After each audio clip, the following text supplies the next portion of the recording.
Welcome to the puzzle stream. Let's solve some puzzles. Today we're going to go back to something that I had been working on previously a couple of weeks ago, back in early April I think. We had been looking at Super Funct World.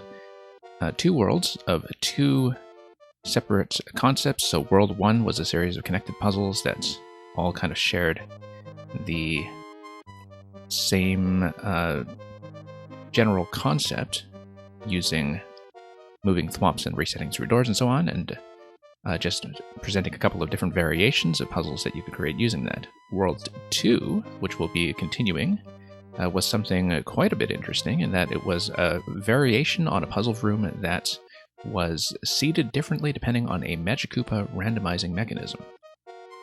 And then afterwards you have to walk through all of the different possible random paths and solve one by one. So here we were through 7 out of 9. We had 2 more to go, and then I was stuck on the second last one.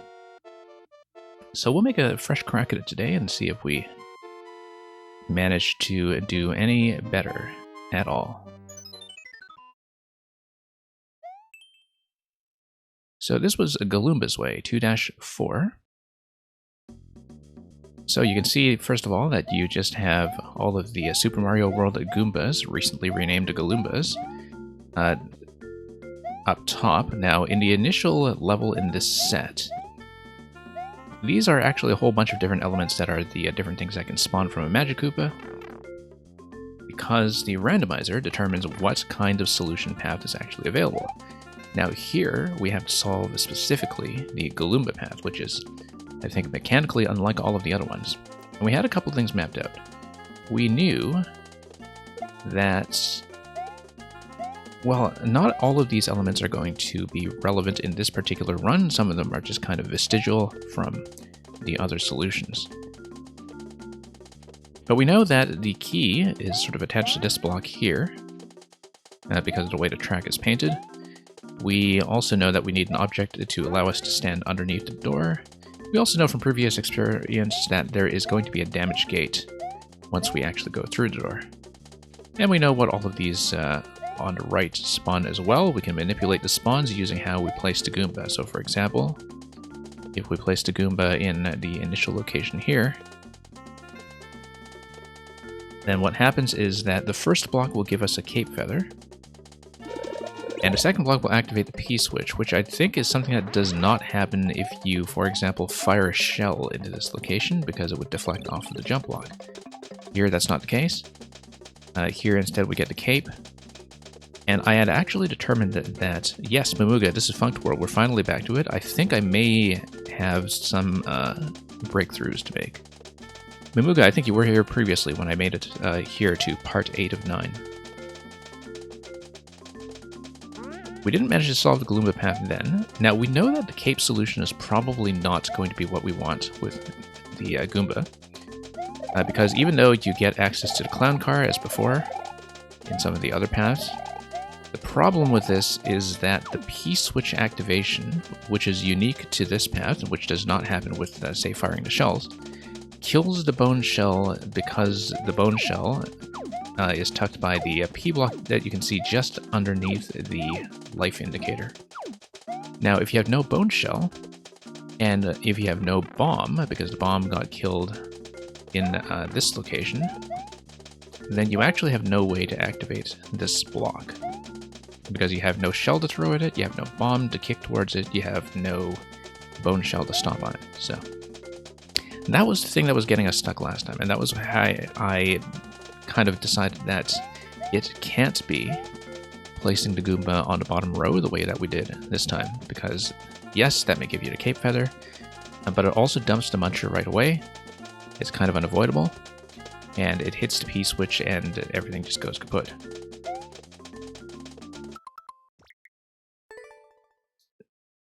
So instead, I think the last time I went over this, and I have to kind of reconstruct my memory, the last time we went over this, what I did instead, you can do all 3 rows. So here, you can do up throw for the top row, or you can just do a gentle set down for the second row.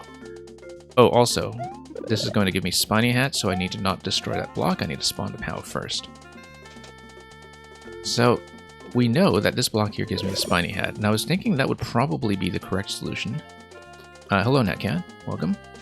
I was thinking this would probably be the correct solution because none of the other solutions had actually used a spiny hat, so I was deducing that maybe it's the Goomba path that's finally going to do something with it. The rightmost block is the Buzzy Helmet, but you can't get the Buzzy Helmet unless you activate the question block over here, because the question block over here gives you a vine that would allow you to climb to that location and grab the Buzzy Helmet.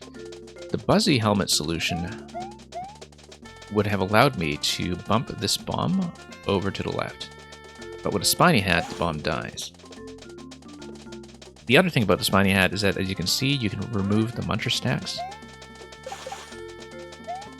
But we have a problem, which is that using all of this, I have no way to actually get the key from the block. So I was thinking about this because this was the thing that was getting me stuck, was how do we preserve some kind of element that gets the key from the block? If we assume, as I've done, that the spiny hat is away. Now notice that the bone shell is still alive at this point. Activating the POW will kill it, obviously. We also don't have a way to go up. One thing I was thinking about trying was actually to run up to this location and try to grab the bone shell, but I think it's actually barely out of reach, even if I am small. Light Beam, yeah, I'm only doing puzzles today. We have kind of a list, and this was actually a super world that had spilled over from a few weeks ago. I got 7 out of 9 parts done. I'm trying to finish the last 2 today. So I'm not running the Q-bot, but if we have time, I may take some codes on an informal basis. I just don't run the queue on Puzzle Night because I don't necessarily know how long everything is going to be. So yeah, as we can see, this is breakable, but it is also barely out of reach. I think it is grabbable in this location. We see platforming setups with the one-way panel protecting a grab all the time. It's just that I don't actually have a way to reach it. So I thought about this for a bit, and I think I actually had an insight. And yeah, no worries, Lightbeam. Glad to have you around. For non-puzzle viewer levels, of course, we're still doing them regularly on the Friday to Saturday and Saturday to Sunday streams, same as this weekend. And we usually try to do some other maker content through the week, so... Okay. So... we know how to grab this spiny hat. We don't know how to grab this block. But, so I was kind of thinking, okay, what kind of elements have we not interacted with yet? And there's one that is actually kind of conspicuous, which I had noticed the last time I played this, and I didn't know what to use it for. And I'm talking about this. See this bumper over here? I was thinking, like, is this bumper here because... we know that one of the paths gives you a cape feather. I was thinking, is it because there's some kind of interaction that's being blocked with the demonstration key that is attached to this block by the track indicator to tell you that the key is here? Because if we can't figure out a way to grab this key, because we can't get the bomb, we can't get the bone shell, we can't get any other kind of thrown object that will deflect off the wall. I was thinking, like, we have a couple of options. We can maybe try to block the P-switch by placing an object there, but the POW isn't really going to come out at the right time for that. I was looking at this and thinking, okay, what do we do with this guy? Because he just kind of exists to, you know, bump things around, right? But thrown objects can go through the bumper. And previously I didn't think that would really be relevant because with something like a shell that would just bump. But then watch this. Let's first of all pop the POW because we'll need it, I think. So this is actually a really simple solution, I think, if it works the way I think it's going to work. which is you pick this up, you just chuck it. Because look at the hitbox in that Goomba, it just gives you the key, so we don't have to deal with this at all. Now, I don't know which other thrown objects work that way, because shells bounce off the wall, obviously. You would think that something like a Bob-omb would also do the same thing, since the Bob-omb has the same kind of throw interaction that freezes at the end. Whoops, blew that attempt. So I think that's all there is to it. Like, we just do a couple of things. We grab the key using the Goomba. Now we can set the POW under the key door, but we know there's a damage gate on the other side of the key door because we knew that from experience. So I think I still need to get the spiny hat, which we can do. It's not a big problem. So we just grab the spiny hat the same way as always.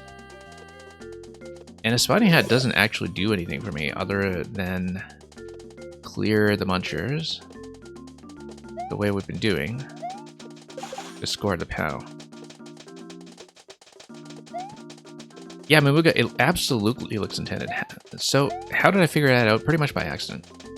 And probably by seeing it in some other level, I think.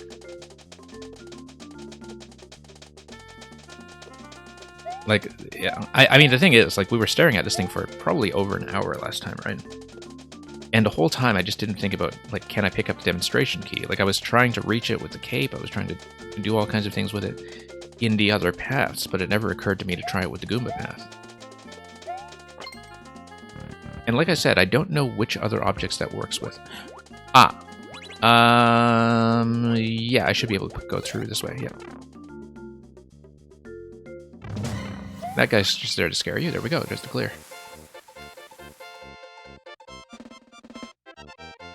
And like you said, it's definitely something Funked would do. It seems like a lot of these puzzles have been exploiting edge case interactions that are not necessarily obvious. I feel like we could actually beat the speed record for that if I were careful.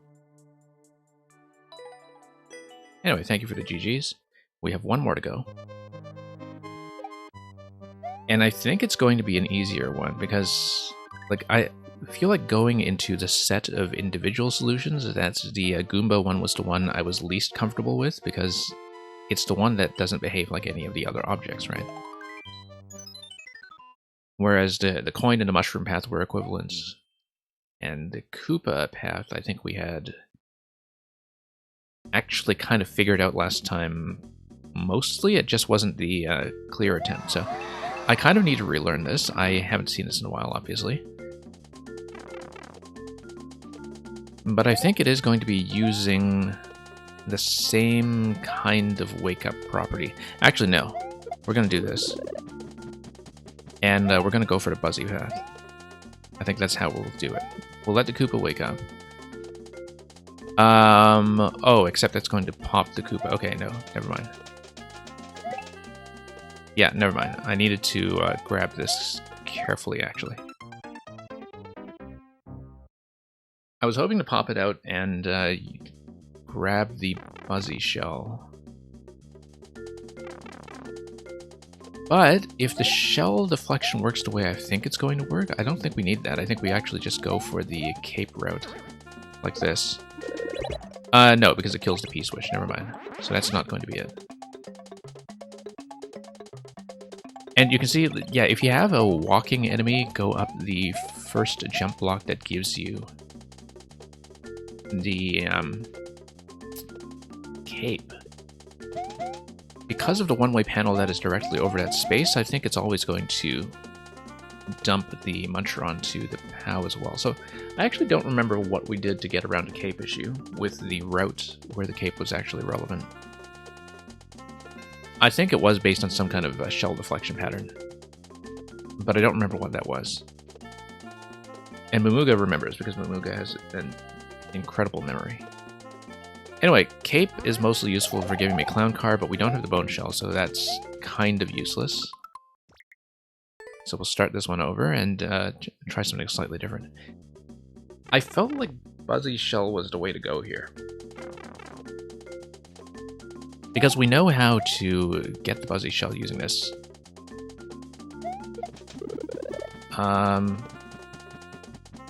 Yeah, I think I need to pop this and just let the Koopa walk.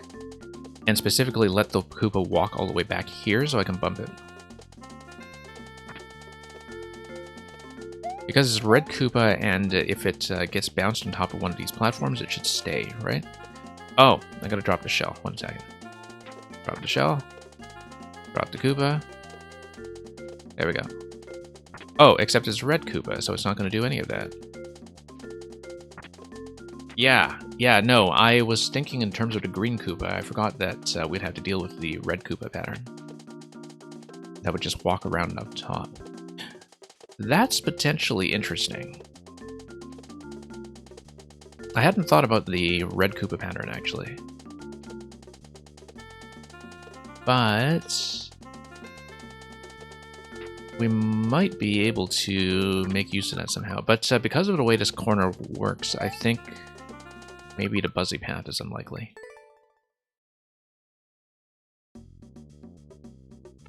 Also, just to check something, because I know we're all very curious.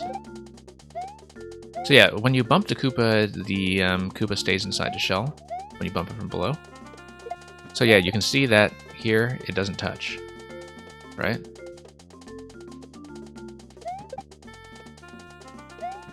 Now, yeah, when I fire the shell normally, does it activate? Yes, it does. Like I said, I couldn't remember what the Cape Feather interaction was that would not activate the P-switch. And it might not be what we want here anyway.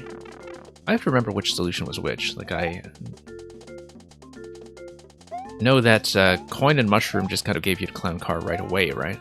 You just didn't have to deal with that. Okay. Now block here. So before I restart this one, let me map it out a bit. Because if it's not going to be the Buzzy helmet, we still need a way to get up there. I actually think that if we have the Spiny shell as before, Spiny helmet rather, we might be able to make something happen. Except also, you can just fire the Koopa in here and grab the key if we have other interactions sorted out.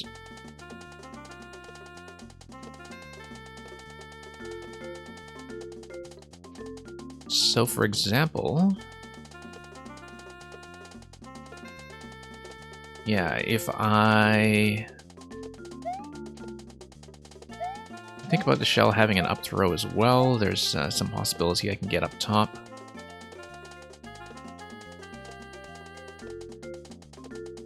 It would feel a little bit like a cheesy solution, but like, you know, basically the idea is do that, and then you jump, and you can't actually reach, so never mind. So I guess you can't just get on top like that.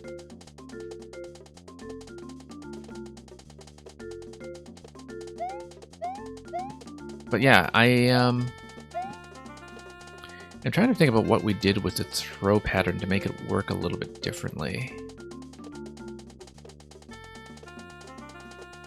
Because we know how to send everything over, I think.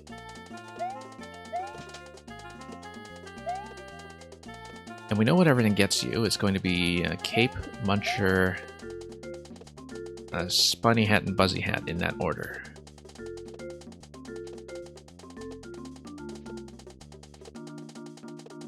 So, let me think about this.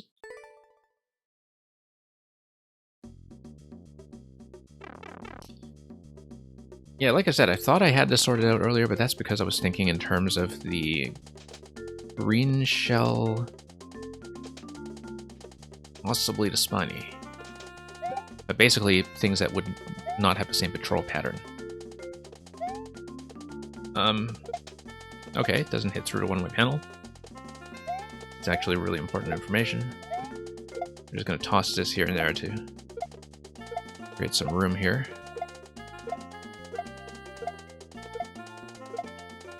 If I can actually get this to come out, then I'd be in much better shape.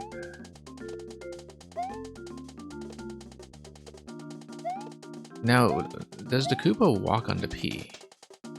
No, it doesn't. I didn't think so. Thought I would check that anyway. Now it's pretty stuck there, so that's not going to be it either.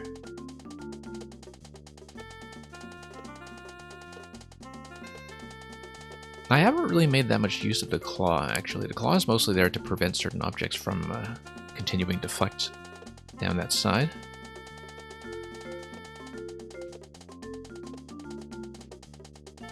If I access the spiny hat, which I know I can do, how are we any better off than in the Goomba pattern earlier? That's the thing.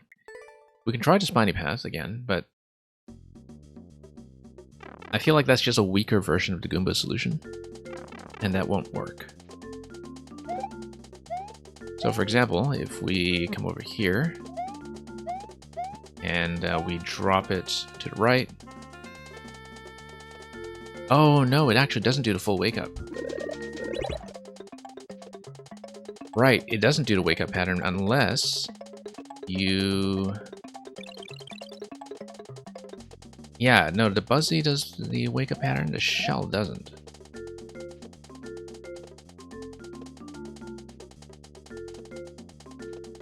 Which is interesting, because it does mean that up throw would still give me the Buzzy. It's just that if I get the Buzzy, I still need to figure out how to actually pop everything out of here.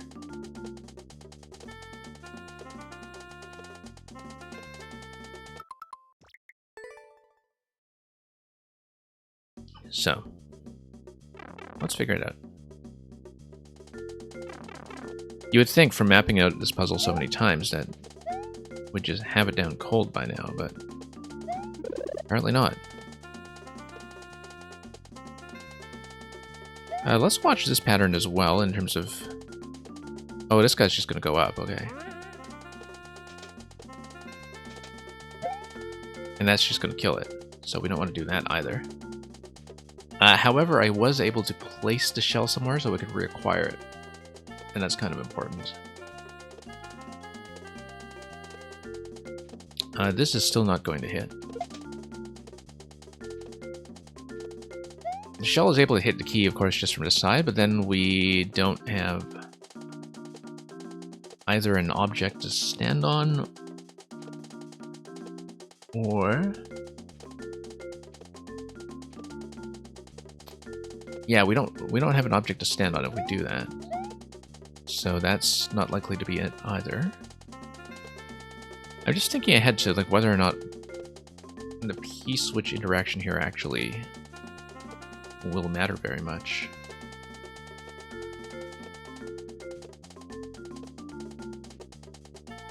Because that might be a good question.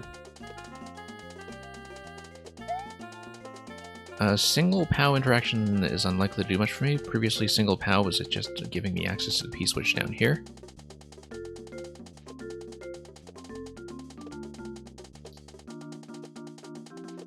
And yeah, dropping this to, or firing this to get the key, not going to do much.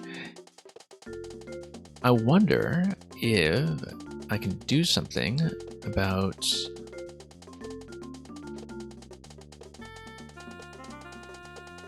the Koopa, actually.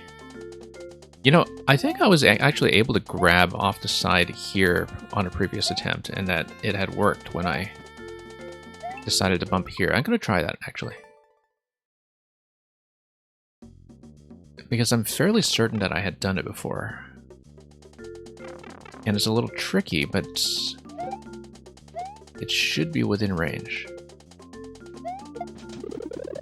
So for example, you bump this, I should actually be able to snag it without taking damage. And hey, Gorkowski, welcome. So we did make a bit of a breakthrough in this world. I was at 7 out of 9 coming in. I'm now at 8 out of 9. So this is the last piece of the puzzle. The last puzzle of the meta puzzle. Whoops. Yeah, this is funked. I don't know, Grokowski, if you've played or seen it. We last looked at it over a month ago, I think. And I got through most of it pretty smoothly until we hit to the Goomba variant, and then I just solved the Goomba variant just a few minutes ago. Ah, you saw it played, okay. Yeah, it's a fantastic concept. No, that's not what I want to do. Hang on. Yeah, I found that funked puzzles have all been teaching me something. They're that kind of puzzle where I do learn something new about the game when I play them. Okay, I feel like that was possible. I don't know why it's not possible now. I think maybe I had done it with one of the other types of shells, and possibly the hitboxes differ slightly, but I was pretty sure that I had managed to do that when I was practicing one of the shell routes. Might have been green shell or something. But as you can see, the problem... Yeah, you could just... There we go. Let's do some up throws here. Well, I mean, this basically solves it then, because we... No, hang on. No, that's not what I wanted to do. I wanted to walk it over with an up throw. Like, up throw, walk it over to the Buzzy Shell. Grab the Buzzy Shell, the bomb gives you the key, and... with the Buzzy Shell, I'm trying to think about whether... Yeah, Buzzy Shell down here would allow me to have access to the POW. If I just bump the Munchers up a spot? I think I should.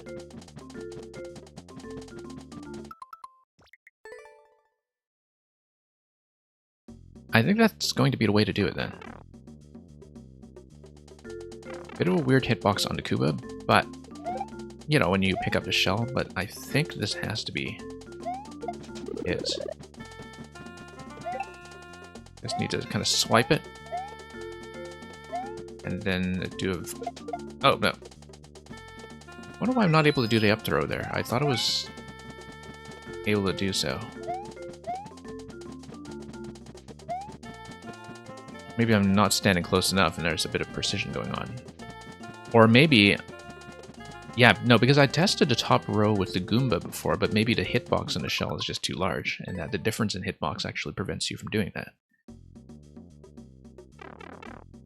Man, welcome. So we'll see, because I want to try that a few times just in case it's an execution problem. Because I feel like the Buzzy strategy is actually really promising here. I don't remember using it in the other solutions. But as you can see, I just keep bumping. And so maybe that doesn't look right. But if that's the case, then how did I actually hit the Buzzy Shell previously then? Because I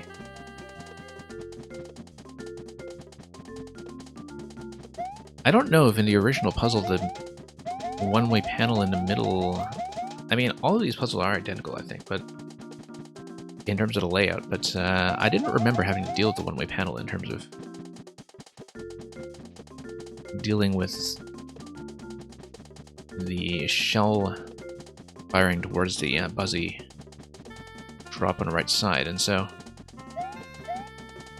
Same with the Koopa wake-up that's on the bottom row. I don't think I quite knew what to do with that. Anyway, we have a key. That's not going to help enough, though, because we don't have the item I actually need. However, if we get the Cape Feather...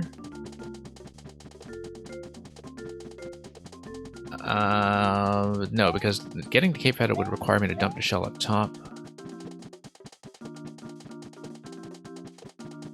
And so we wouldn't have access to the key. Because I was thinking Cape Feather... Yeah, Cape Feather has the same problem with killing this and the Bone Shell using the P-switch. I feel like I've got to be on the right track, but it might just be a sort of hitbox thing where I need to get in really, really close and basically treat this like a precision exercise. Because I absolutely would have expected the up throw to work in that location. Same as how this is kind of a precision exercise, like this thing here. I absolutely would have expected this to go.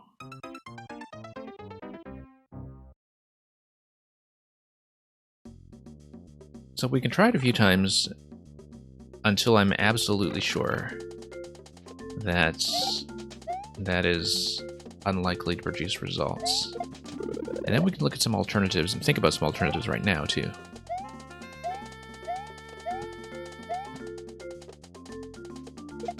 No. So, I remember that there's a difference between throwing the shell and kicking the shell in terms of velocity. I think that's actually part of it.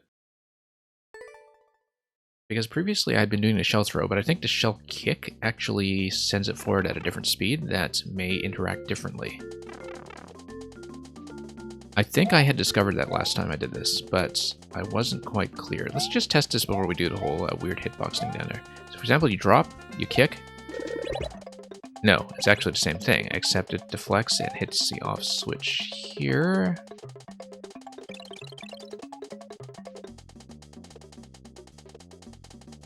Yeah.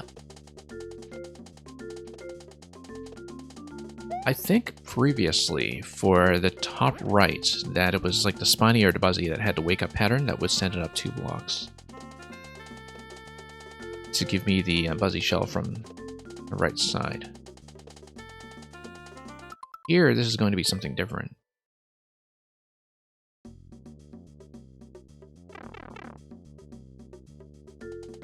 It looks so promising, though, to get the shell swipe after activating this block that, you know, you would think that if you're activating that, of course you would naturally want to check the Buzzy path, right? Because why else would you be doing it? Like, you're going to have a wake up from the shell. Just drop it all the way and see. I hadn't thought about that. The sort of separate wake up of that Koopa. Because of the saw blade, I guess.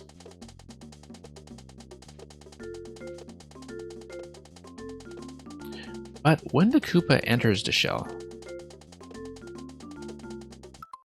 I mean, I think things go a little bit differently, right? Like, because doesn't it do the jump up a block when it re-enters?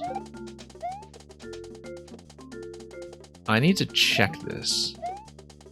Very important that I check this. Well, not like that, obviously. Okay, so that sends it to the top row.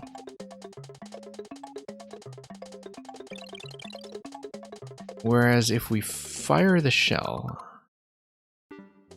I mean, it's kind of useless to have the Buzzy helmet, though, if we no longer have the bomb to use it on. That's really the only thing it's good for.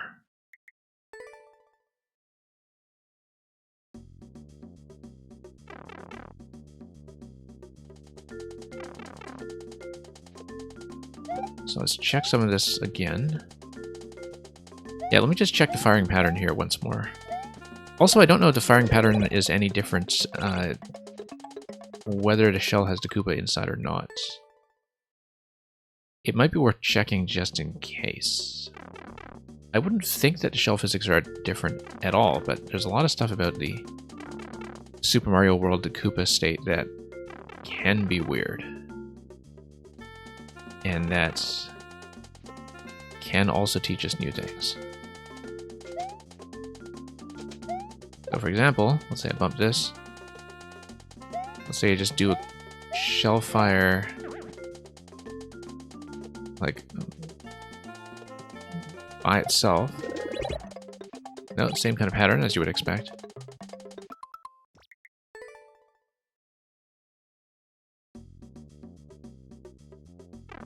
However, let's do a quick test of something here.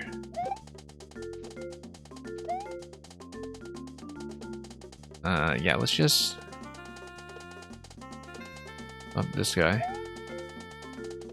Oh no, he's gonna walk all the way over. Okay, that's fine. We'll just drop the shell in front of him.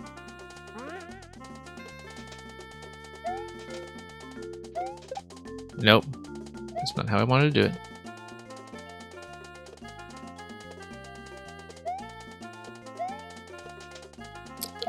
Well now. Not gonna shell jump this either, obviously, but... Although that would be pretty hilarious as a skip. I don't think it gets you nearly high enough, though.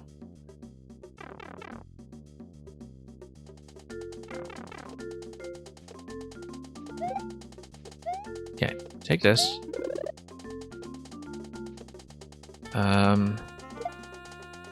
Toss it every now and then just to get it out of the way.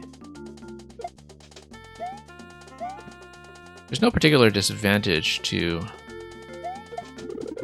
getting Divine up anyway, though, right? I just don't know how to reach the Buzzy Shell, because I don't remember how I did it previously. I think it was based on some kind of wake-up animation. Or maybe based on some kind of shell firing pattern, but it's actually kind of hard to say. And that did not go the way I wanted.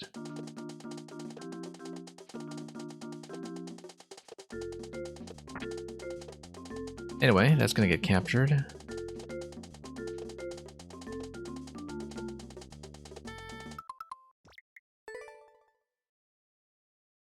So that's not going to give me any headway.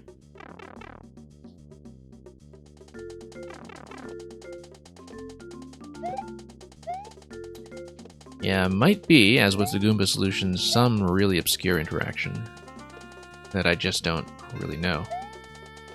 Like some kind of really minor difference, perhaps. So, for example, okay, you see this guy, he's going to enter. And yeah, he enters at the same level. So the sort of wiggle and enter is never actually going to give me the interaction I'm looking for.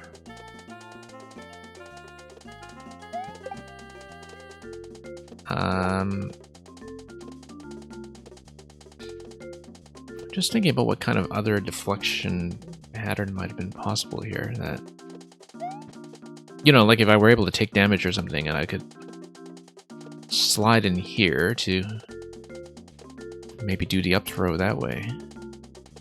I would have thought the up throw is absolutely possible though when you're standing here, but apparently not.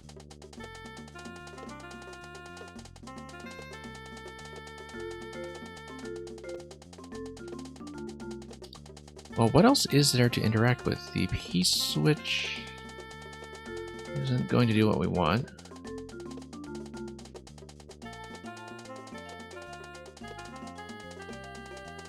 Is there a particular platform that we should make the Koopa walk, perhaps?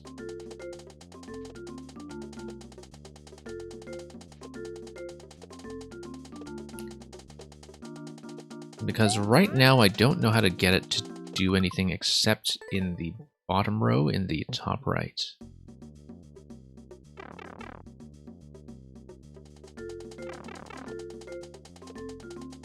Okay.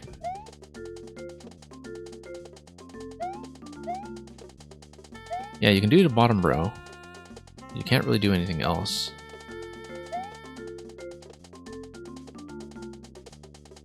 And I don't know that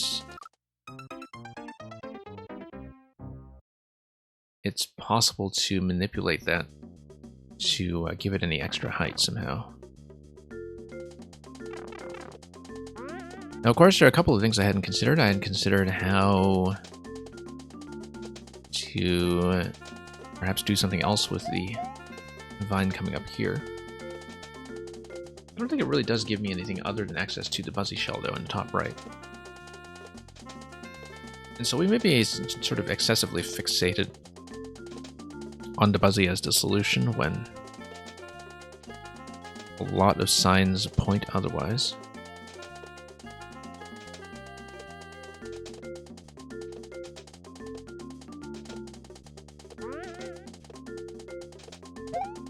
So yeah, I'm going to grab this.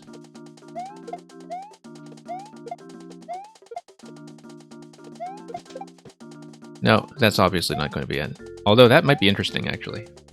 Like, if you really wanted to cheese it that way, I think you actually could. Because the idea would be that you have just perfect timing to get on top of the bottom turn block, and then you have access to the bone shell. It would be hilarious. I don't think I can execute it. I also don't think it's a solution. But it would be hilarious, so. Cheesable, but yeah, not only do you need to know how to shell jump in this very tight column, you have to do it with perfect timing to get on top of the turn block. Anyway, if you ever see Cyphus get a record time on this, this is how. I don't think it actually gives you enough height, to be honest.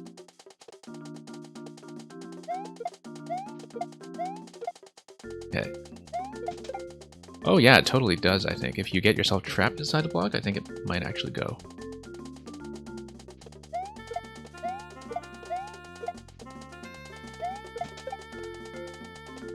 Yeah, you need to count a number of seconds to do it, I think. It's totally doable. As you can see, the last jump there actually got me on top of the turn block just fine. We're cheesing it. Whoops.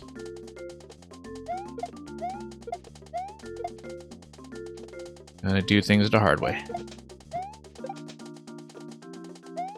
This is also a way for me to just think about the puzzle while I'm doing something completely different.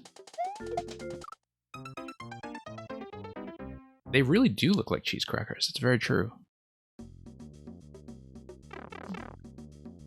I'm going to have a lot of trouble unseeing that.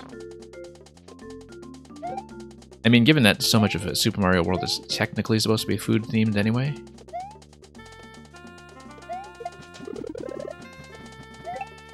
Okay. You see, the way that you can swipe the Koopa shell from underneath just looks so convenient. It just looks perfect, right? As the kind of thing that you feel like... You know, you do the shell swipe there and you just feel like that looks like an intended solution. Maybe. Whoops. Yeah, I should have let that come over here, because if the Koopa manages to get back into the shell, this actually resets this position here. Because it would be able to get on top, you'd be able to start all over with it. Oh, whoops. Okay, that's a problem.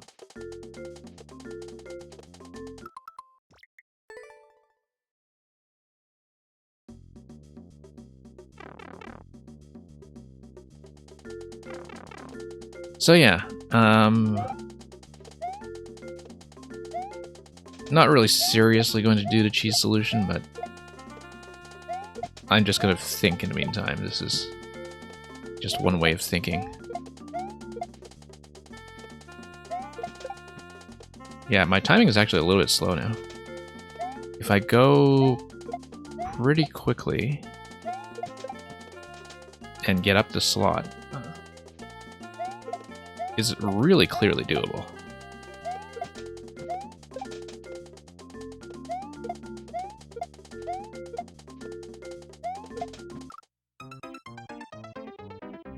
Probably shouldn't poke at it too hard, though, unless we are genuinely stuck with everything else.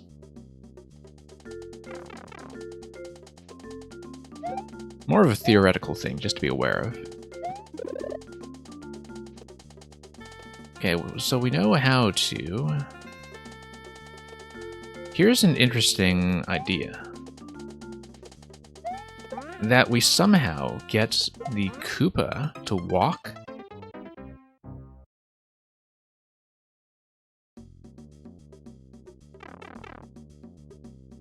And I think I know how to do that. that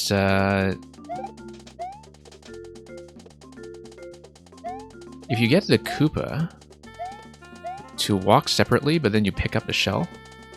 Oh no, not quite. I was hoping to get the Koopa to walk to the right, and then the idea is that I pick up the shell, and then I would have access to firing the shell down here. So the idea is that you get the Koopa to walk by itself, with the kind of placement that we saw there, except instead of re-entering the shell, we have the interactions that we'd seen earlier with... Yeah, just getting it to walk by itself. If it walks by itself and we still have access to the shell, I don't need to worry about a key, because the key is still going to yield. Now, I don't exactly know how to manipulate the Koopa spawning logic, though, in terms of getting it to walk one way or the other. I think this is going to take a little bit of fussing. There is a specific logic to which side it comes out of and which side it walks towards, I think. It might have to do with how it's facing the player, but I'm not absolutely sure about that.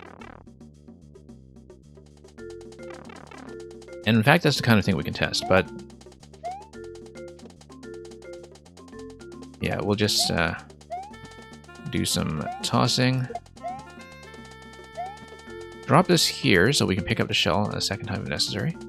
Let's see if it actually pops out in a way that walks. There we go, you see? And I grabbed the cape feather because I'll need it. I think I'll need it. I still need something to walk on for the right side, right? So... oh no, I lost a feather, okay. Shoot. But the idea is that if I do this interaction, then I can fire this just fine. And I can grab the POW, assuming that I had the cape feather.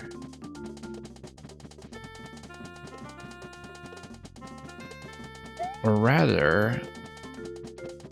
well, yeah, I would need to think about how to use the feather, but if I use the feather to grab this, and I hit the POW, then I have everything I need to grab the fire flower and come over here and grab the P. Then I use the P to stomp. I think I have it. I think I have it. You need to split the Koopa from the shell. And take advantage of its wake up.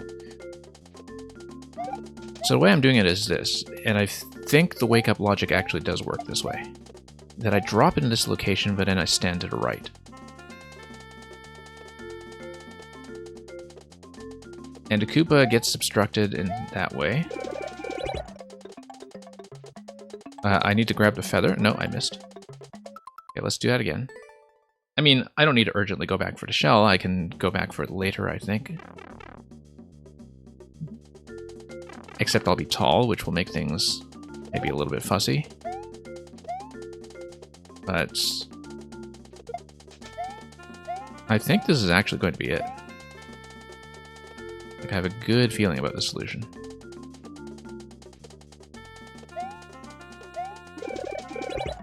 Okay. Grab this. Now, do I need the shell for anything else? I don't know yet, so I'm going to leave it here for just a moment and not whip it.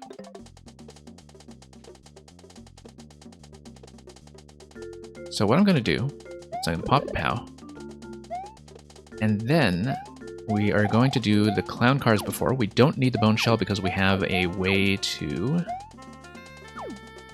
get the key. Now, oh, this is very important. I cannot activate the POW until I've used a red shell, otherwise the red shell dies. That's a really important thing I need to keep in mind. Because it's very tempting sometimes to just activate the POW as soon as possible and not think about that kind of interaction. So here's how it's going to work. I need to be able to take at least 1 point of damage at the end. I think I will need to take 1 point of damage to hit the POW. So let's be... oh, come on. I was saying let's be careful. Never mind. Okay.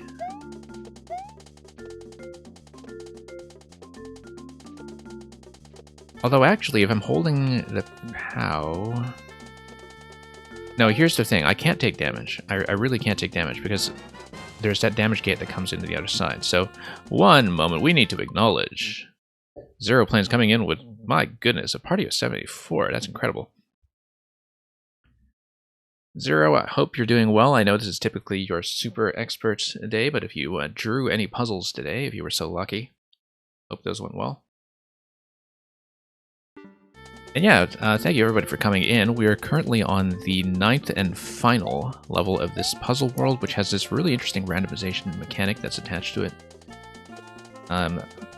Yeah, anybody new here, we typically run Mario Maker on this stream with viewer levels on the weekend streams, and we do some special things like puzzles midweek. So here's the general shape of what we're going for. We want that, but I need to activate the POW without taking further damage, because the issue that I'm going to run into, as we'll see, is that there is a damage gate on the other side. New Super Expert personal best, 19 and still going. Congratulations. I think you were just telling me last week that you hit 14, so that's a huge gain. So yeah, as you can see here, we're going to run into the damage gate. That's entirely because I took the needless point of damage earlier with the Fire Flower. So let's walk through this one more time.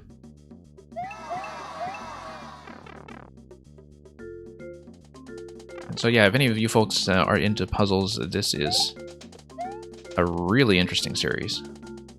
Highly, highly recommended. There are barely any plays and clears on it, actually. Okay, run that guy over. Grab the cape. The Koopa cape. And then, after I grab the key, is there any particular disadvantage to hitting the POW first? We need to get the clown car out of here, obviously. Yeah, we don't want to hit the POW yet because that would kill the bomb interaction that would be required for us to get to the on-off. No, actually, we just killed a muncher under the bomb, so maybe it's actually fine. Although the general idea is that I just can't take damage here when I'm running across, which... Let me test this out, actually, because if I take damage now... Whoops. Yeah. Oh no, that kills the bomb completely because it's on top of the muncher stack. Okay, never mind. We do need to grab that before the POW activation. Does the naked Koopa meow? Yeah, I guess so. And yeah, Momuga, good point about the muncher and bomb stack because it's on the edge of the screen. Yeah, that's right, because it's not actually constrained by the screen boundary. So that's the issue.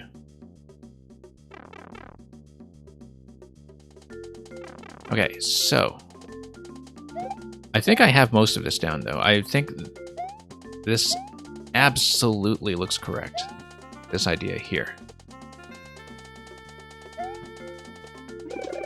Okay, come down, grab this. We'll fire this right away. I don't think I need a shell for anything else.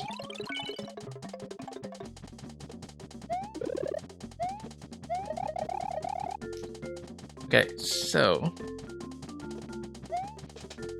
yeah, I don't want to activate the POW yet, but...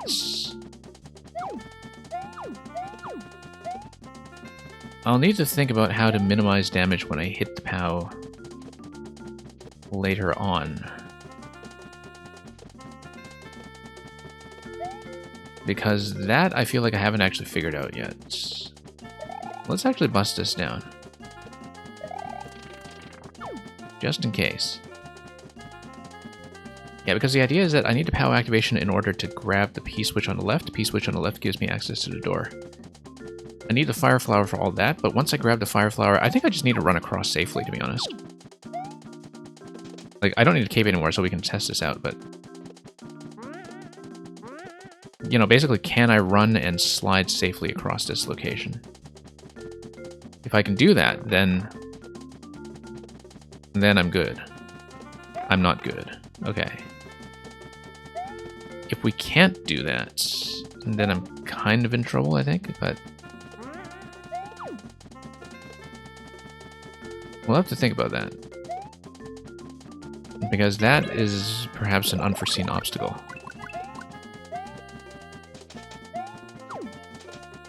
So yeah, Super Expert Personal Best 19. So was that the continuation of a run that was alive last week, or was it something fresh? Because I think you told me last week that you had one that was going really well in the early stages. But anyway, regardless, that's really quite a jump, so...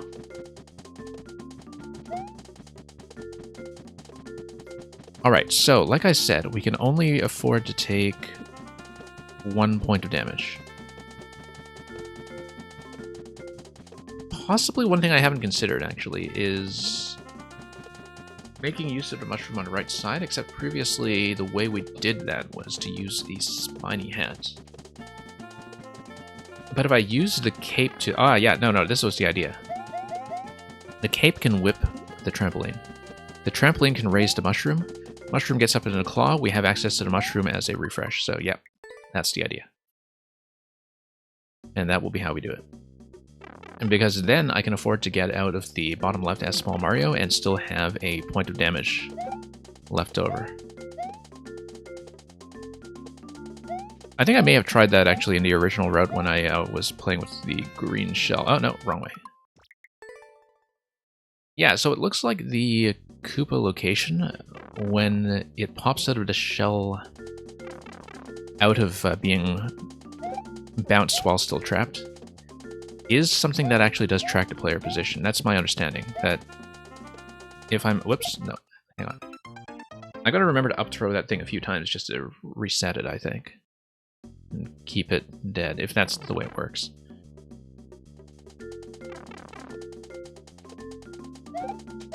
Okay, let's just try to get up here quickly. Get up over here. Same idea. Grab the cape. Grab this. And then... Yeah, so now we have the mushroom.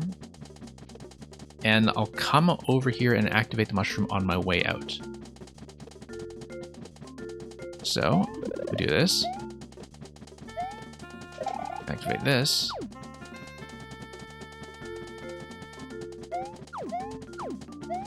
And then hit this. Here's the flower. And now we have the ability to take 2 points of damage and walk back across once I take care of the P on the left side.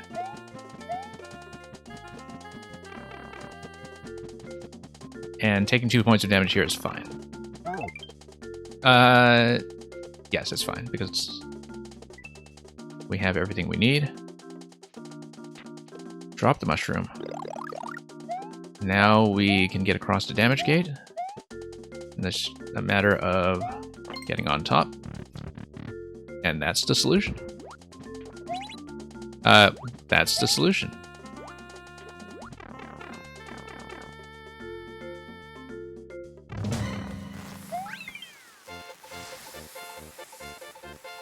Okay, 9 out of 9, and this has been checked off the list.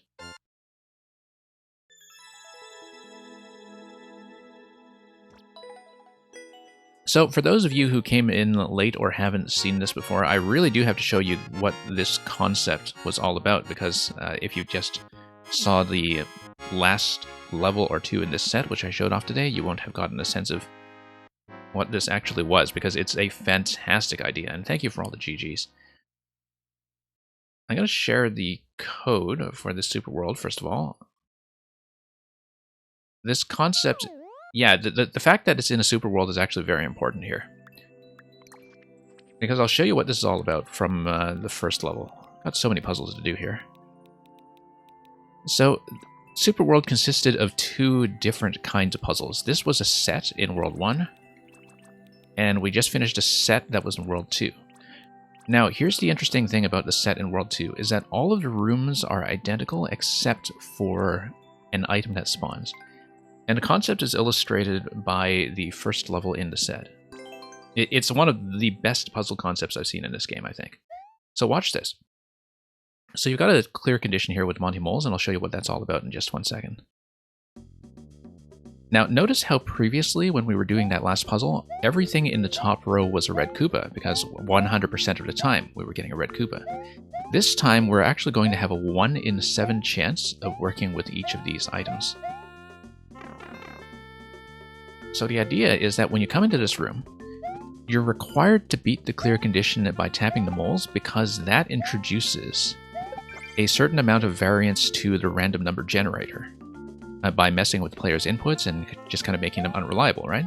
So that's going to prime the random seed.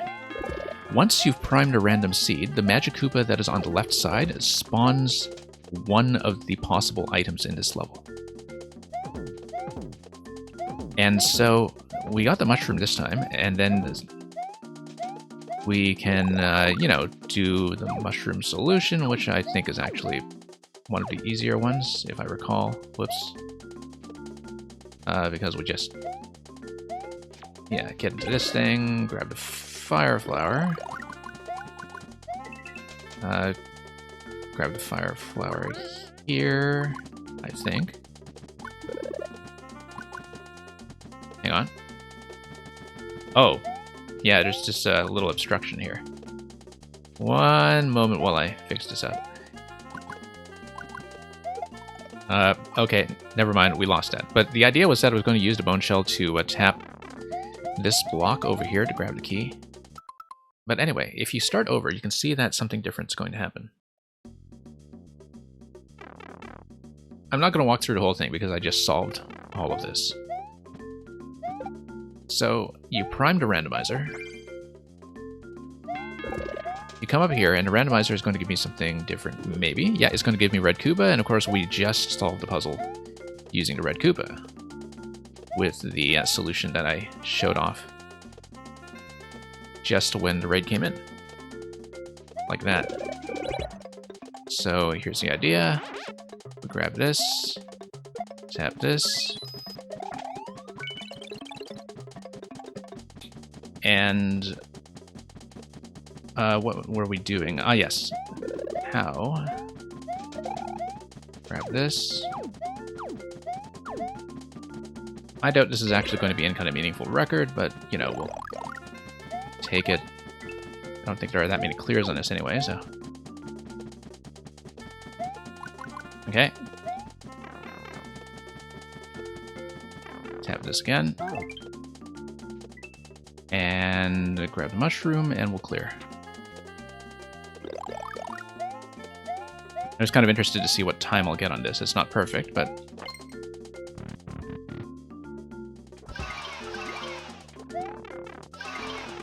Anyway, I'm going to grab all those 1-ups for Endless.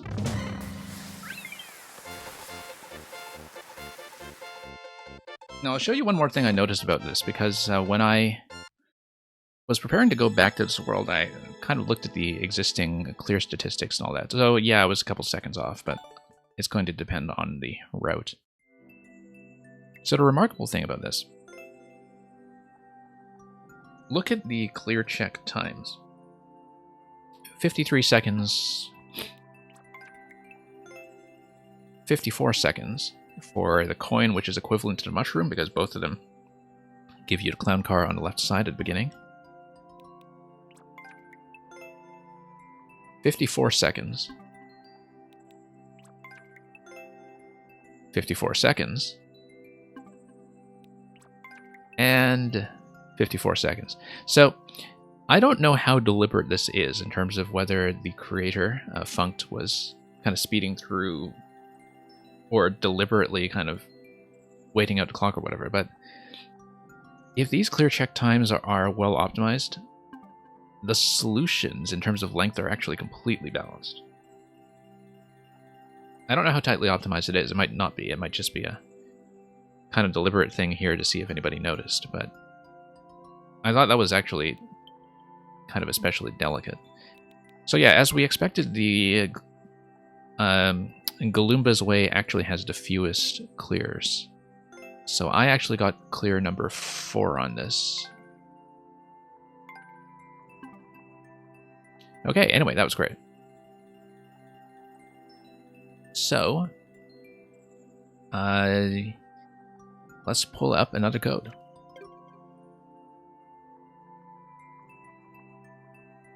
Now, I had one that I wanted to get to that was sent to me earlier this week, but which I wasn't able to get to in viewer levels.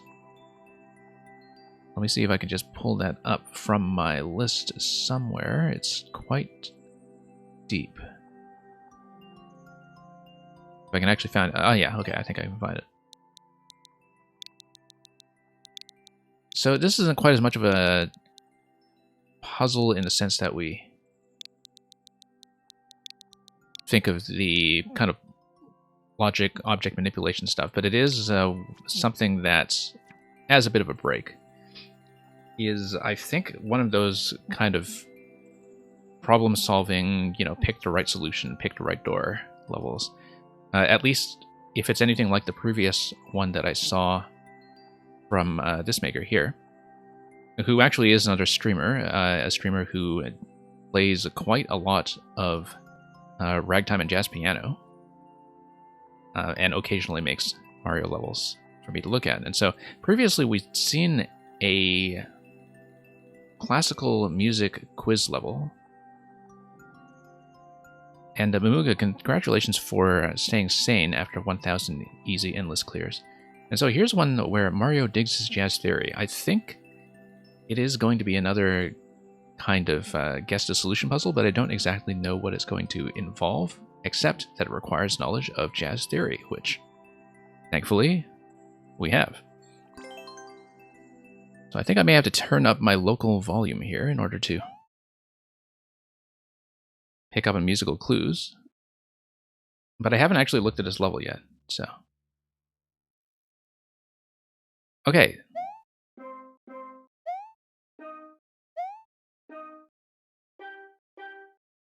Okay, I get it. It's just playing a chord, right?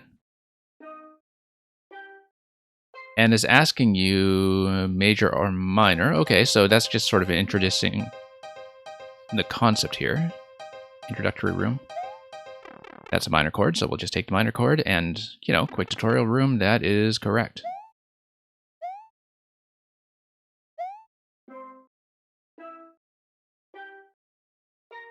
Okay, dominant 7th. That's going to be C7. We'll take the top. Oh, that's kind of neat that the Munchers actually played a chord at the end. Didn't realize that in the previous room.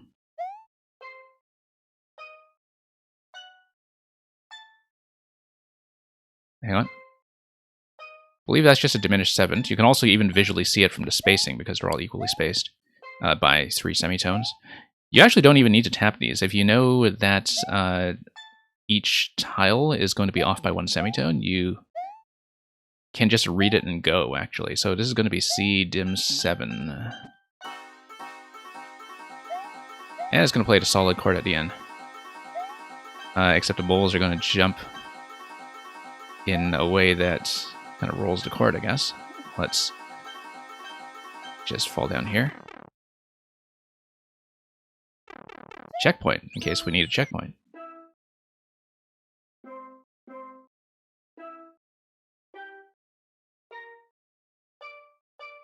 Okay, you've got a 9th here.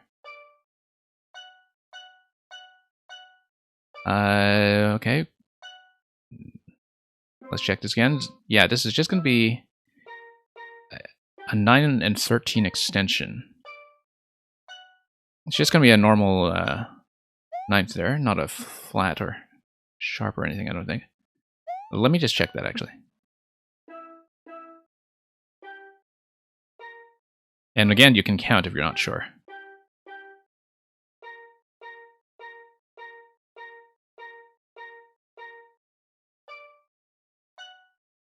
And yeah, 9th, and then it's going to be...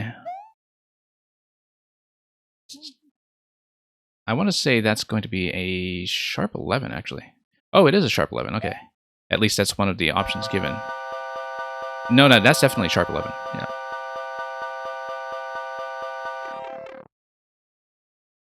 So we'll take that.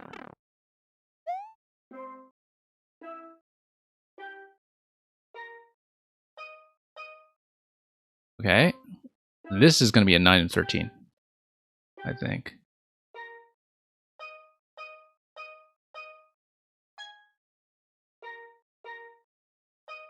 Yeah, because I think that's going to be a sharp 9 here this time. You just have a dominant 7 stacked in a lower level, and then... Yeah, this is going to be raised by 1 compared to the previous 9th, and so this is going to be a sharp 9. And wonders, this spread out is actually surprisingly hard to hear, unless your perception of intervals is very good, I think. But I'm pretty sure this is going to be sharp 9.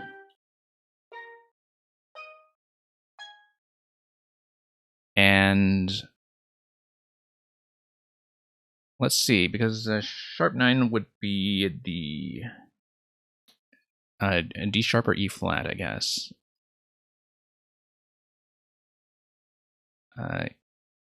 G sharp. C13 sharp 9 or C7 flat 13 sharp 9. Okay, so we need to determine if this was a 13 or a flat 13. I believe it's actually a flat 13 if it's the... So we'd be thinking in terms of whether it's an A flat or an A. And it's going to be a perfect fourth above the 9th. The 9th is going to be the D sharp or E flat, depending on enharmonic equivalence. I guess a sharp 9 would be thinking about it as the... Here's the thing about the sharp 9. Okay, so this is going to be sort of music theory stuff. I always perceived a sharp 9 as a bit of a flat 10 instead, in a lot of the contexts in which it's actually going to be resolving.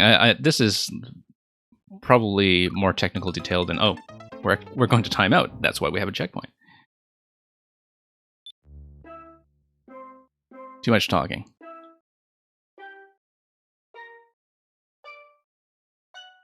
Anyway, we knew this was the sharp 11, so let's go down here and take it.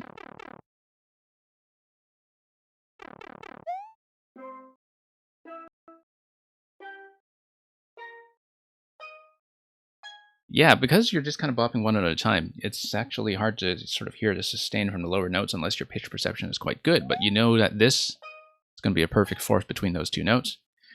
That is actually going to make that a flat 13. Because, for example, if you're in C, this would be, say, D sharp, and then G sharp or A flat. Like, I would kind of perceive that as E flat and A flat, actually. So, you know, flat 10 and flat 13, which is sharp 9 and flat 13. But the standard notation is to say sharp 9. It's just that perceptually, I've always kind of found it a little bit weird. Wait, no. I did something wrong here. Oh, I didn't pick the flat. Yeah, okay. I had the right answer, I just picked a wrong door. I mean, I think you heard me say that was a flat 13. I just didn't actually read the label on the door before I did that. I do like the depth screen, though. But yeah, no, the right side here is going to be flat 13. So.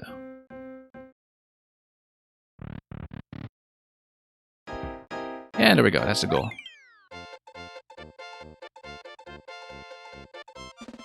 I mean, Momuga is mostly just counting. It's just understanding the notation for stuff that you can count.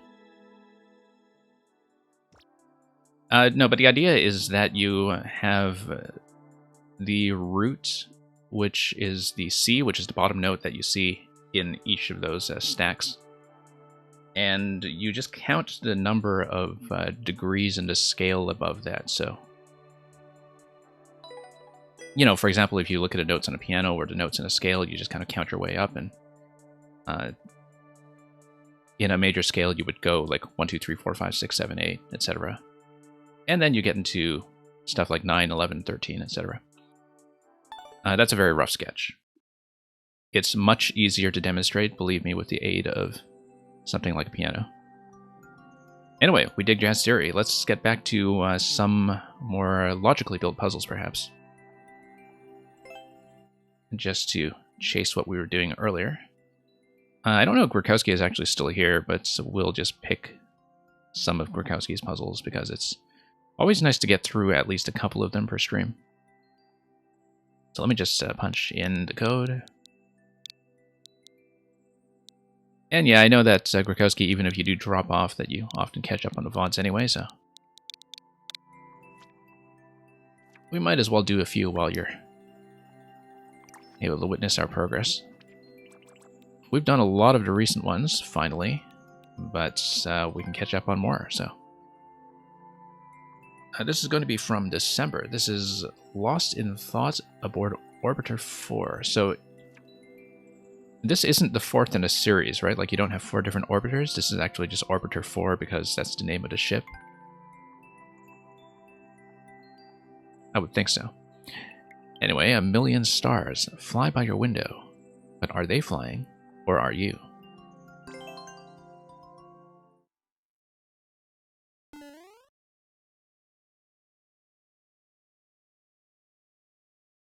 Lost in Thought aboard Orbiter 4. Maybe it rhymes. Okay, 3 coins. Is it all 3 coins? At least 3 coins, okay. I probably shouldn't check down here, given that we're on the starting screen, and nothing is tugging me down. Okay, so we're dropped in here. That's going to be a one-way door. We have P-switch. We have a Buzzy helmet, How block, and 1 key coin, which is effectively just going to be the key, but also one of the 3 coins. So we need to grab this coin, and the key coin. We have a Fire Flower. Fire Flower is going to allow me to get through the ice block.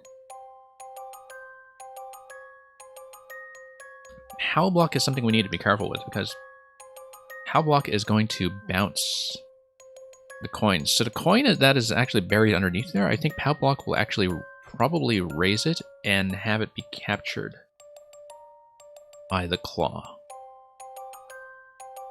I think we might actually, if we need the POW activation for anything else, the reason we would want the P-switch is to convert the coins into blocks, because we would want to do that in the event that we need to freeze something for the sake of the POW activation. So for example, you go P first, and then you go POW.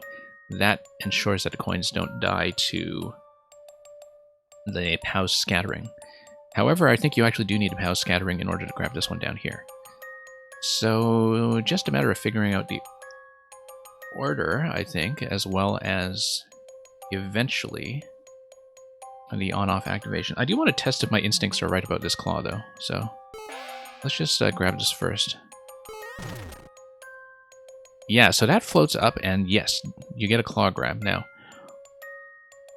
does the coin expire? Given that it was something that was activated by the POW? No, it looks like it does not expire, so that's important. That is important information.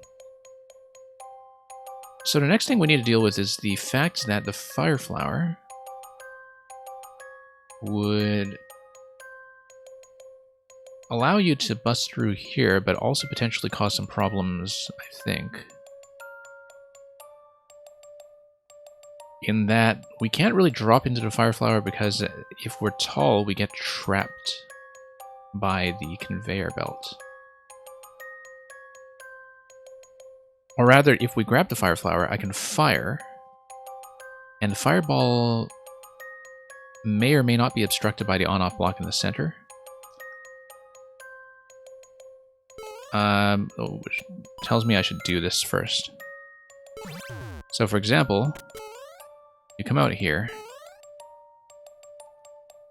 Ah, I see the issue now. Okay. That having activated the on-off once, I now have a problem getting back there to activate it twice if I am big. The P-switch, however, stops the conveyor belt. If it stops the conveyor belt, I think I might still have a problem with the flower, but let's stop the conveyor belt anyway, just to see what's going on. Okay, yeah, as you can see, a bit of a problem. I think I need to do something else here in order to get into position for the flower. Or do I? I mean, if the POW scatters that coin as well, actually, it might be possible to run around and grab it. But in order to... yeah, you can see that the firing pattern here is going to hit the block if the state is on. So the activation of the off switch must happen. Like, it must be toggled from on to off before you start firing. At least if you're firing from the claw position, and I'm not totally convinced that you should be. Because if you do that... well, I mean, one thing that could happen is that you could maybe go back to one of the early locations first. Let's, we might have to start this over.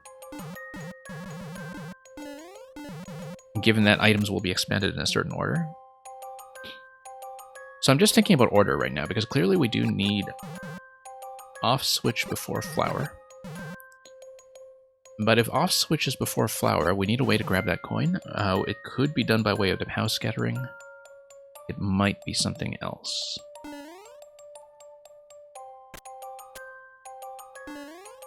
And Mamuga, how do you figure out to track fire stuff? Oh, I see. Okay, yeah, you're discussing something that you figured out already, I guess.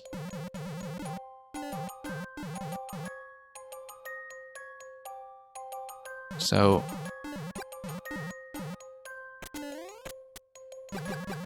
yeah, we'll see about that.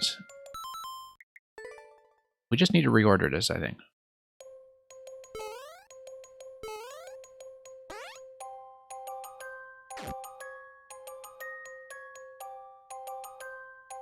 Because if we activate the P... okay, so here's one thing we could do, is that if you're coming through here, we still have a bit of a problem in that we don't have a way down. Anyway, I do know roughly what to do with this, at least. The other thing is that picking up the shell might not be the right idea, because I don't actually need the shell to hit anything. I mean, picking up the shell is useful for what? I mean, first of all, it doesn't die to the POW if you pick it up, but then if we're not using the shell anyway, why does that matter? Okay, if we do that, then the shell is able to pick up the coin. But only... oh, I see, because then the shell can actually hit me out of the flower as well. So, okay, watch this. Watch this. I think we might have something here. If the flower burns that and pops it open, then the other thing I can do is the shell grabs the coin, but then hits me, and I'm able to get back to the right side.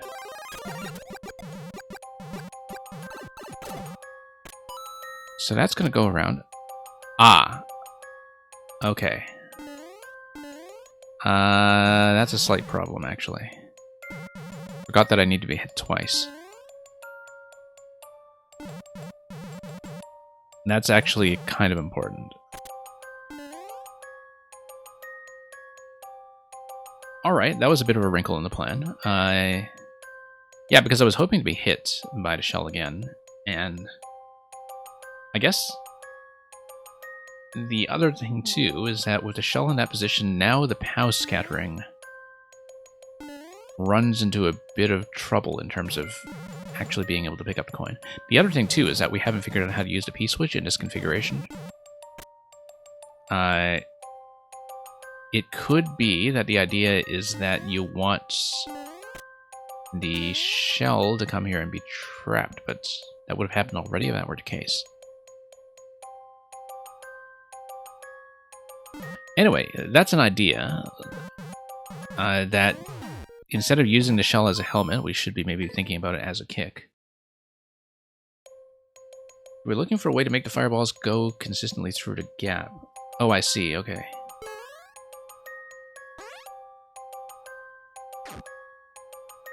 Oh, in terms of the spacing to make the fireball deflection pattern actually follow, yeah. That's interesting. Anyway, if the shell is something that is meant to stay alive in order to grab something like a coin, we obviously cannot be activating the POW before it. What I don't have, then, is some kind of use for the P-switch. We don't know what the P-switch is about yet, except that the P-switch would, of course, transform the coins into blocks. If they transform into blocks, what does that do? Well, first of all, you would have the shell destroying this as a block instead of passing through.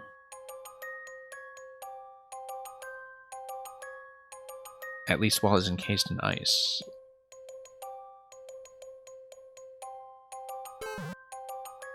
I kind of want to try this anyway. Whoops. Not like that, obviously. Along with all the other people who died there.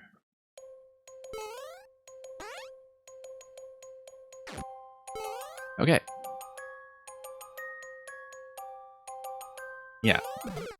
Let's actually step on top of it this time and deflect it in the direction I want rather than being too fancy. Thank you for the follow.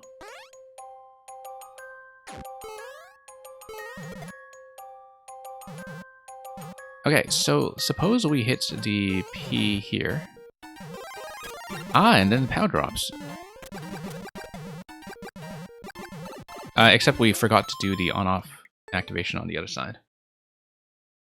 We also cannot activate the POW while the P-switch is active. The reason for that is because we still need the coin scatter on the other side.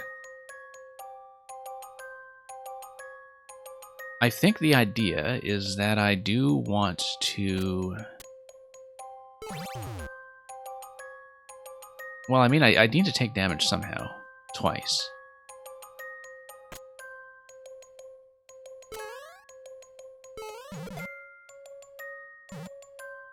But the idea is that if I tap the POW first... Oh, nope, that failed to do the job. And that failed to get me fire. Okay, so... Yeah, okay, I just guess I didn't manage to fire in this position, but let's see if we can make something happen here. I don't think this will get clear necessarily. I'm just kind of doing some initial research to see what interactions are actually going to happen here. Nope, mistake. And I wanted to tap the on-off switch first anyway. You understand the puzzle? Yeah, I think we'll get there. For those who want to get the clears themselves, by the way, I don't have the exact puzzle code for this one, but I do have Grokowski's maker code, and you can scroll down to a very long list of puzzles and try this one for yourself. Here's the maker code.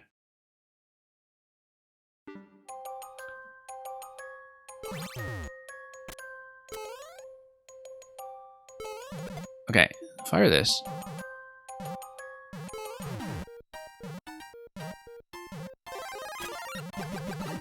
Yeah, I see now what you mean with the conveyor belt positioning, Mario.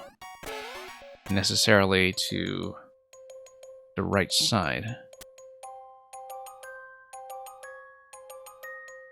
Interestingly enough, one thing I can do is stop the shell. But then if I stop the shell... no, I can't, because if I get down here, I have fire flower issues.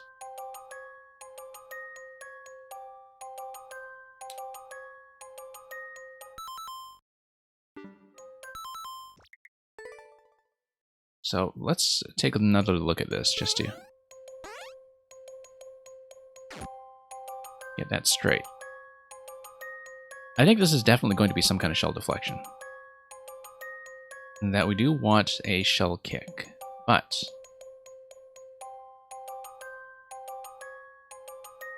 if the shell is going to come through here, then it gets trapped on this side. I was hoping to have some way to take damage and then run back around here. But if it's not going to be something damage-based, then... at the very least, what we need to do is... have a way to activate the on-off switch remotely from the right side. That may not be the right idea.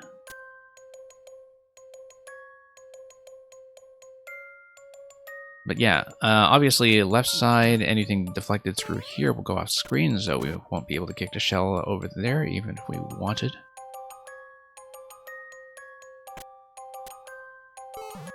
Now the P-switch interaction with dropping the POW here is kind of interesting. Oh, you know what? The P-switch interaction gives me this as the third coin. Hence the clear condition to grab at least 3 coins. So I think there actually is a bit of a red herring here. I think it's a total red herring. We don't need to worry about the flower, do we? Because the key coin should count. So let's say we do this. We hit this. I wait out the P-switch. Coin is going to scatter. You grab this guy. Hit the off switch. That's the problem. If you hit the off switch like that, you don't actually have a way to get back down. This is kind of important, though, because that means the purpose of the shell is exclusively to take damage here. That, yeah, I want to bust through the ice, but I also want the ice to turn into a brick, because that's the only way I can ensure that the shell is able to hit me twice.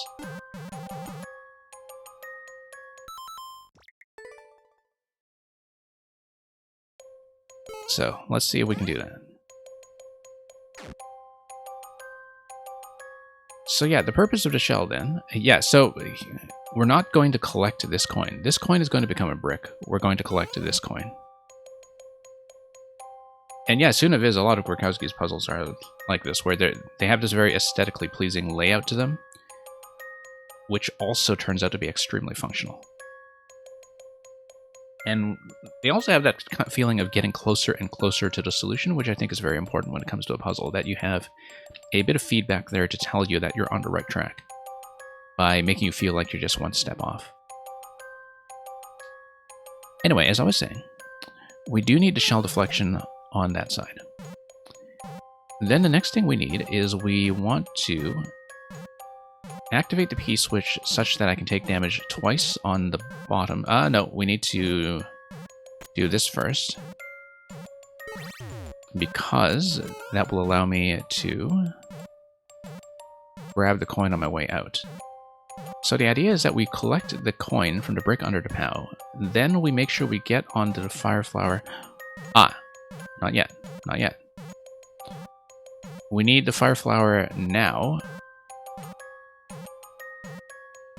We actually need to go fire flower first, in fact, after the on-off switch, because otherwise I'm very likely to just get hit. But no, that works too.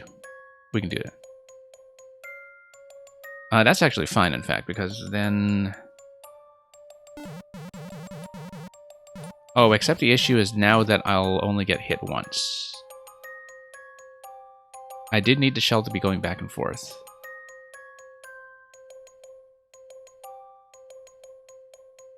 So let's tap this first of all.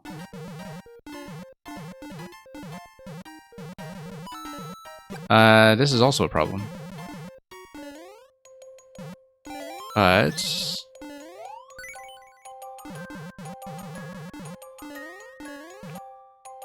yeah, so this is not quite what I was going for. It's actually going to be a pretty big issue. Because I was hoping to take some damage there first.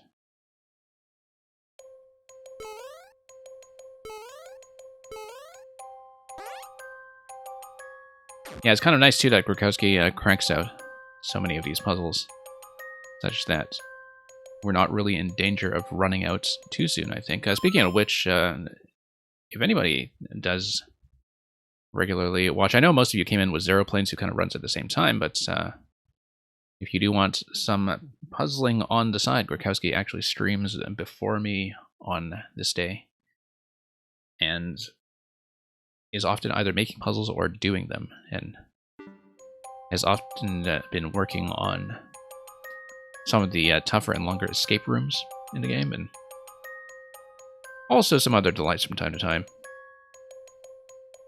I mean, I know that you were working on a bit of a Garbo world earlier today, but that's a horse of a different color. Okay, so we don't want to pop this yet. I need to take damage twice, which tells me that maybe something here is actually going to be timing oriented. That I want to send a shell down. I want to fire, get hit, and then get hit again. And I want to grab the coin above the POW before I descend into that location. No, here's the issue, is that if the conveyor belt isn't active, I can't actually fire yet.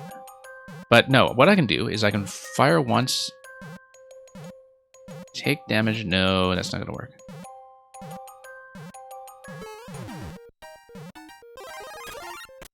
Yeah.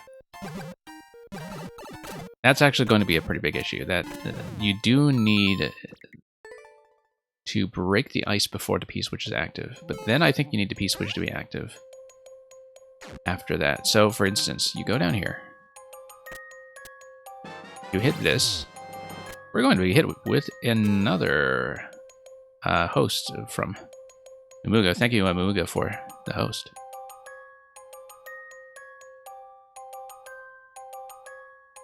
Okay, what was I doing? Ah, yes. Before we activate the P-switch, we're going to pop this first. But then we activate the P-switch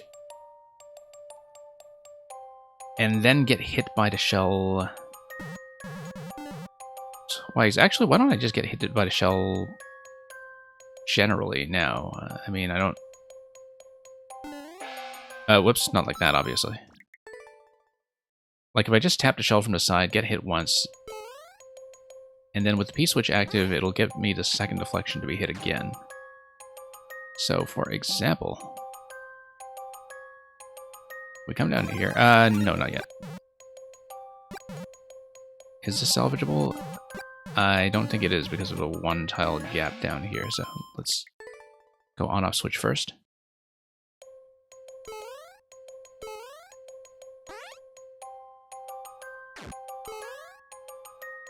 Okay, so on-off switch. We come up here,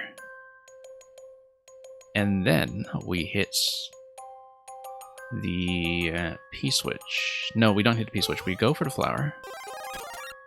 Tap this. This is really neat, the conveyor trick. In terms of requiring the conveyor just to position the flower perfectly, that's a very nice find. As far as tiny offsets and hitbox goes. It's also the kind of concept that I think would not have worked back in the launch state of the game when the different playable characters had variable fire flower firing patterns, which was something that Nintendo thankfully patched. Okay, we don't want to send it down until after we have hit the P, I think, because otherwise we'll get into some collision trouble. No, I wanted to get hit twice.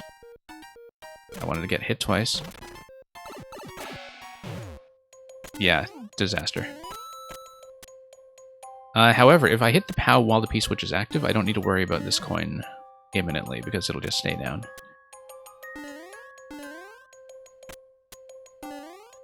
Also, before I do that final interaction down there, I actually do need to grab this first. Like, after I get the on-off switch, I need to go for that immediately. Otherwise, I won't have a chance at it. Hanging Lord, welcome.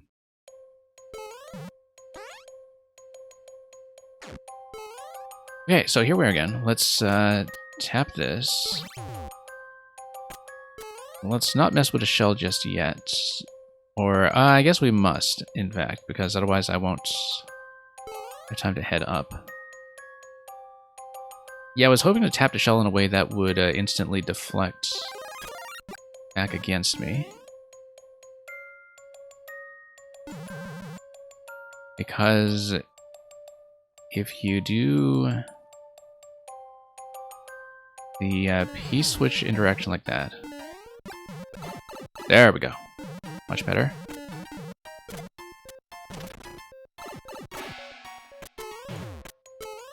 Okay.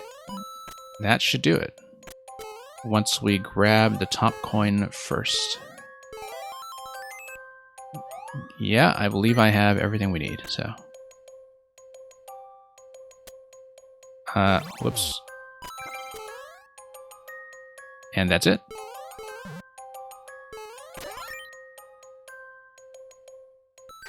Very nice, very subtle puzzle in many ways.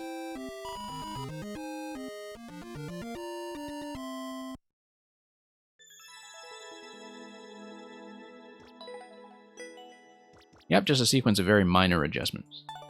22 seconds, that's incredible. We're not approaching that. That's Syphus? Yeah, I thought it was Syphus. Thank you for the GGs. Let's do some more. Snowball rolls 3 ways. There's no wrong way to roll a snowball. Well, we can argue with that some other time. For now, let's just do the puzzle. Also, I guess a wintry level from last November.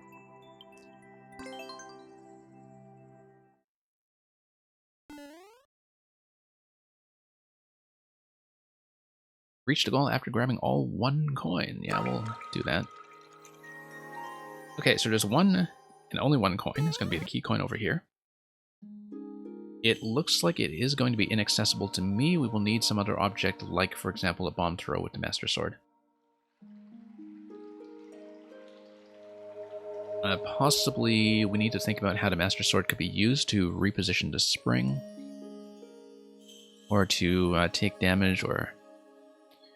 Well, we see a couple of things, actually. We know that SMB2 Mushroom is actually going to give me the power to pluck snowballs, which is going to be useful because it allows me to potentially throw. We do know that the on-off switch is going to have to come before that. Quite possibly, I think a sword tap on the SMB2 Mushroom is going to be necessary in order to bring it down to the location we want.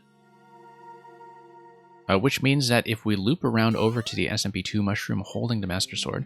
Oh, also the Master Sword I think respawns from pipe, which is potentially an issue. Okay, it does respawn from pipe, so... I was hoping initially that the sequence up to the SMB2 Mushroom would... Well, I mean, obviously we can't get up here anyway, but...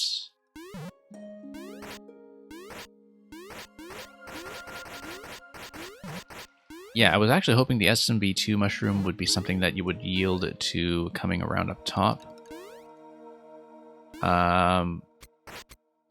That's something that could still happen with a snowball jump. So, for example, you get up here. I was sure that would work, actually. But I guess the height estimate isn't exactly what we need. Well, regular jump will do. It's not like it's a spike ball. One moment. Sorry, I just need to mute my mic if I sneeze. But subscription prices, yeah, I heard that they were doing something with local currency. I know, Mumuga, that's... I believe you said you were from Mexico. I know that Mexico tends to have some issues sometimes with regional pricing on various storefronts, so that's going to be nice to have.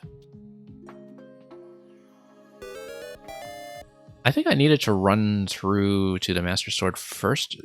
Like, once the SMB2 mushroom is on the other side, I run through, so I grab SMB2. We have the right idea, probably, though. Let's just tap this thing.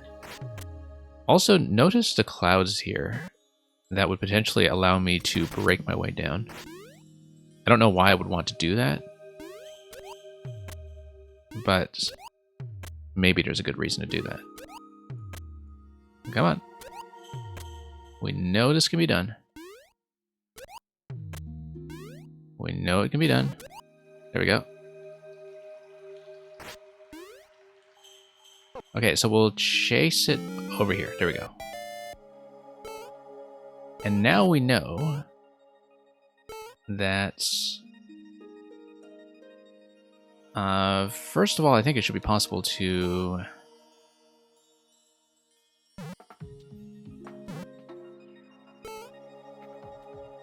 do something to... I'm thinking about how to activate the on-off switch now, because we're up here on the top level, we don't have the Master Sword. However, I think that's okay, because what we need, actually, is just to spawn additional snowballs. If there's a way to soft drop these, no.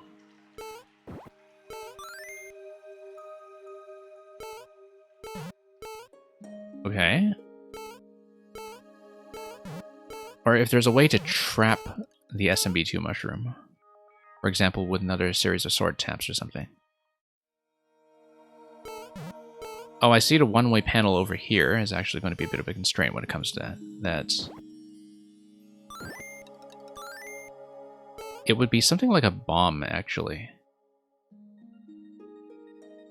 Yeah, because a bomb would land on top of the jump block, it would bounce, potentially activate, and activate after I've had time to go around, so... we don't actually need to reset, we can probably continue from this point, but... the fact that you can spawn snowballs anywhere with SMB2 is actually something that makes this very flexible. But anyway, we do need to be here in order to... first of all, let's smash this guy. No, that's okay. Let's not smash this guy. Oh yeah, we're not going to be able to do that because of the one-way panel, but there's probably something I can do to get the snowball deflection to hit... okay, I see. It's actually going to roll over that, but roll straight over. So currently, the challenge is to think about how the on-off switch is going to work. That... yeah, we have this guy activated up here.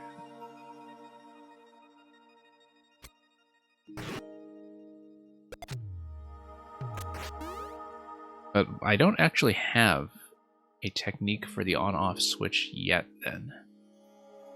Because this whole bottom right area is inaccessible to me. It's only going to be accessible to snowballs. And specifically snowballs that spawn in that half tile coming out of the pipe, so... the question is there something we can do with snowball manipulation to make this work a bit differently? Like, for example, rolling things all the way around. SMB2 mushroom is able to pick up the spring and move it. That might potentially be important in terms of perhaps changing the deflection pattern that you would be able to get.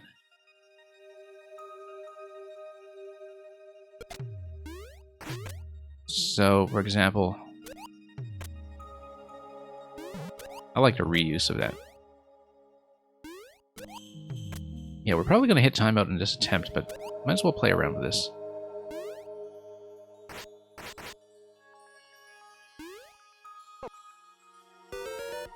Okay, no, a little bit late on that. The idea was that I wanted to pick this up. Whoops.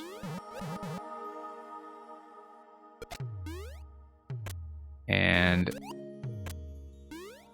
we'll just jump around until something happens.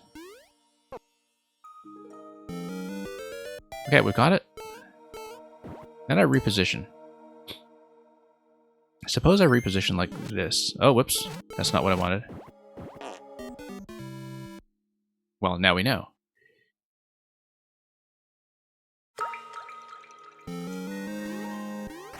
I feel like something like that actually has some potential, though, if we can figure out how to place things just a little bit differently.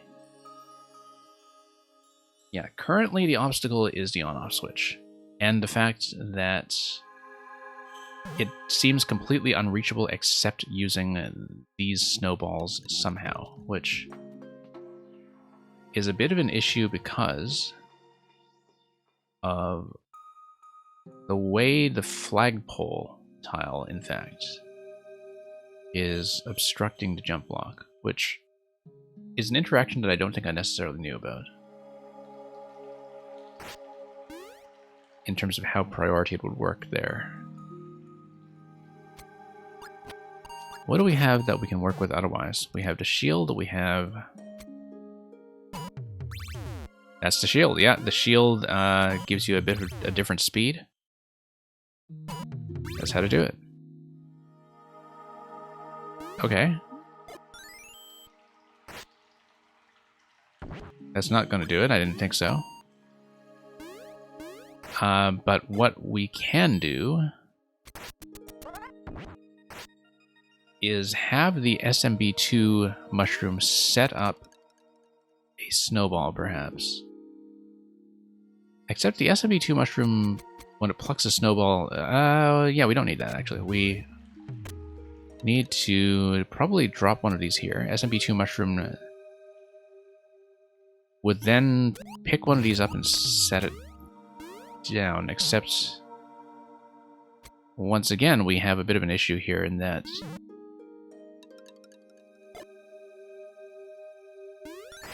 Well, we'll think about it, but...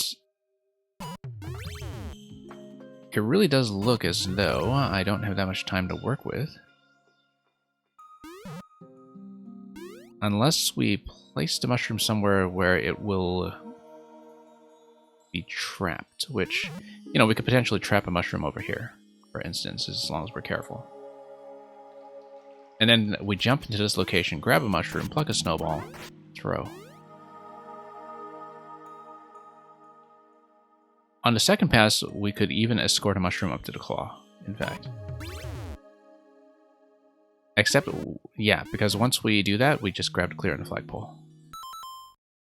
We don't really need to restart. This is a puzzle that does a gentle full reset. Nothing is destroyed and nothing is lost.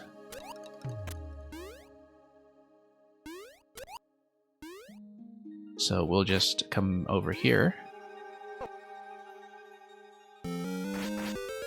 Okay, I was hoping to do sort of a double tap to get it upstairs, but failing that... I'm kind of wondering about the spring as well, because I feel like placing it using SMB2 could potentially be interesting. In that you could have interesting situations like that coming off the claw and not bumping into this, but actually rolling over.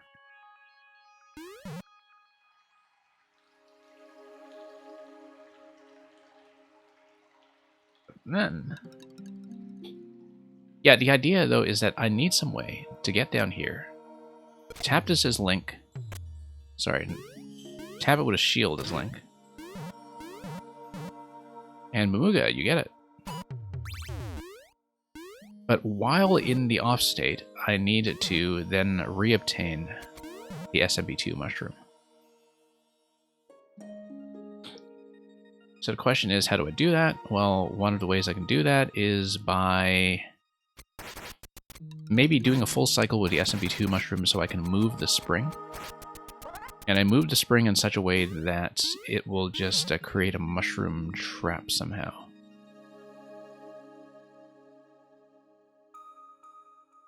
But not on the bottom layer. That's not going to be how it works, I don't think.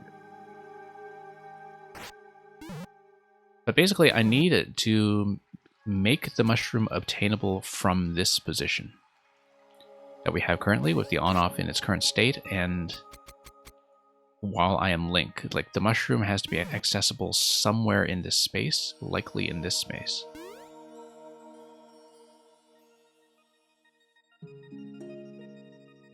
And so that might be possible if we do some placements with this guy here. But we'd have to reset this and try that.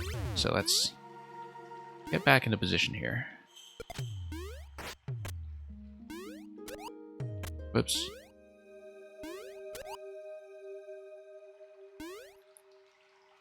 No, we didn't want to grab that right away. That was a mistake.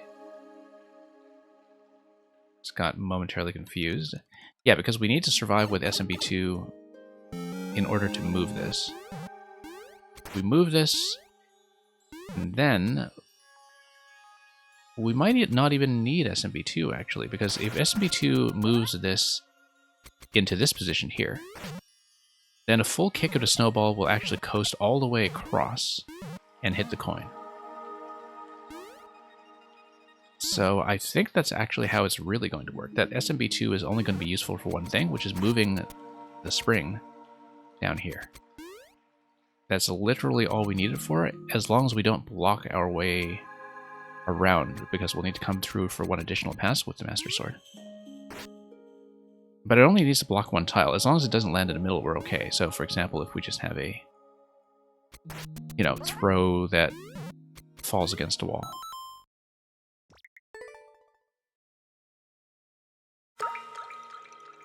Okay, so let's do it.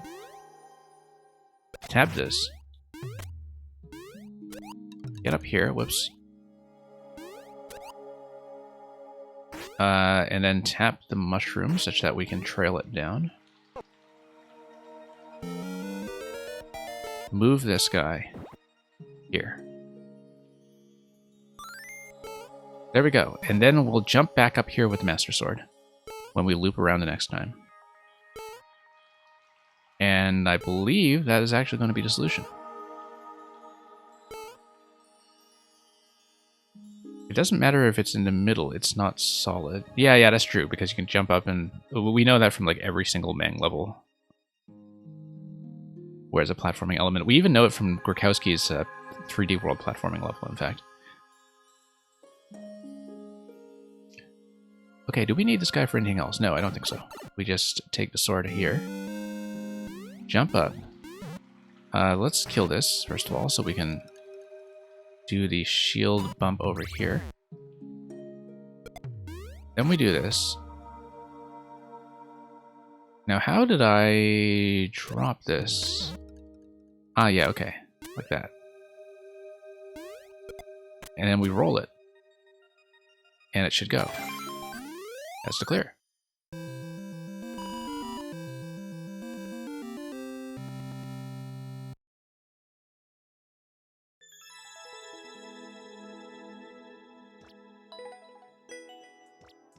Well, another one down. Oh, let's just go down the list, do a few more. I have a lot of these to catch up on, so. And we might even go back to Funked afterwards, since we did the Funked World. And I've been meaning to look at some of the single puzzles on that list as well, given how interesting the world was. But let's stay on this for the time being and look at the Hidden Castle. Beyond a bridge is a hidden castle, and within, a heart that still beats. Sizable number of plays, but a record that's still nearly 3 minutes, so might be a bit of a larger experience than some of the previous ones.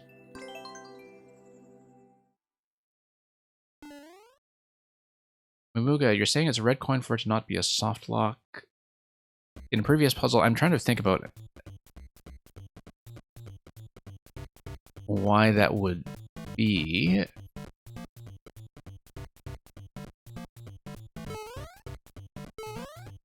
Yeah, I mean, I'm already sort of in a new puzzle. I'm trying to think back to the previous one for what you're saying. Anyway, we have the icicle rain effect here. We have a gigantic sword. It's thrusting its way into the lake.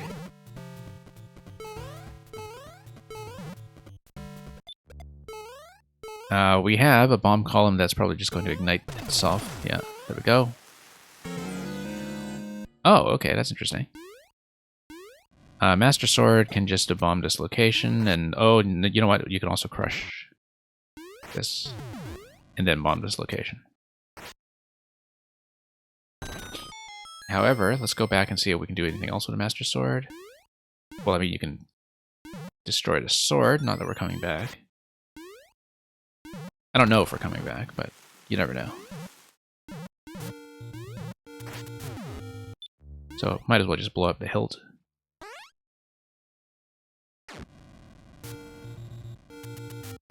In we go. Yeah, Momuga, you'll have to explain what you were getting at with the use of the pink coin as the coin for the clear condition in the previous level. I think I know what you're getting at, but because I'm working on a different puzzle right now, it's a bit difficult for me to think back to how the setup looked.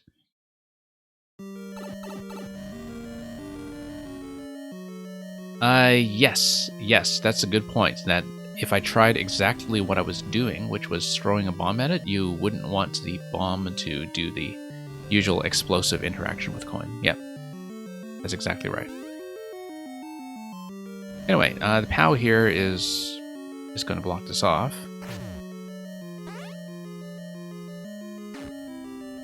Mostly, I think, just demonstrates the Link and POW interaction, I guess. So we're going to have a bit of a balancing exercise here. Ground Pound is just going to gate that off completely, but notice that Ground Pound on this side doesn't do the same because of the way that this is blocked off on top. Notice too that if I hit the on-off switch now, it should actually kill the blaster.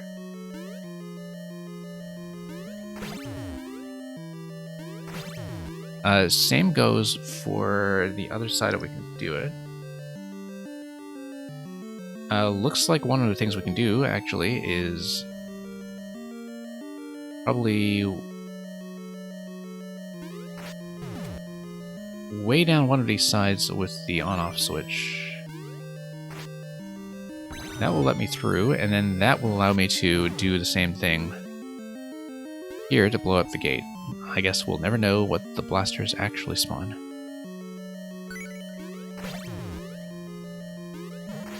So, same idea. Just gonna check the pipes, but I believe we just go through the POW. And that'll be all there is to it. Don't know if the on-off state going into the next room will matter. I doubt it will.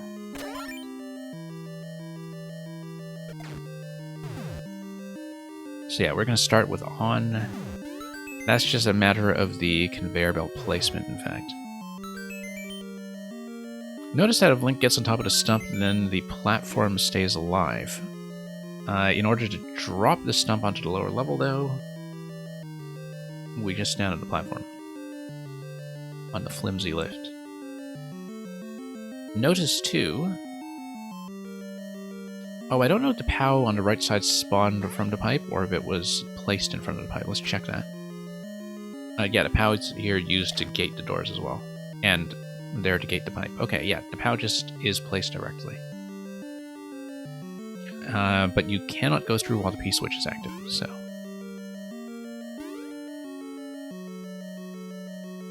Okay, on-off over there. I think the idea is that I can drop the P-switch by placing a bomb on top of Blaster if we move it. So, for example, do that. And then we can drop the stump on top of it. And then we wait for the gate to do its thing.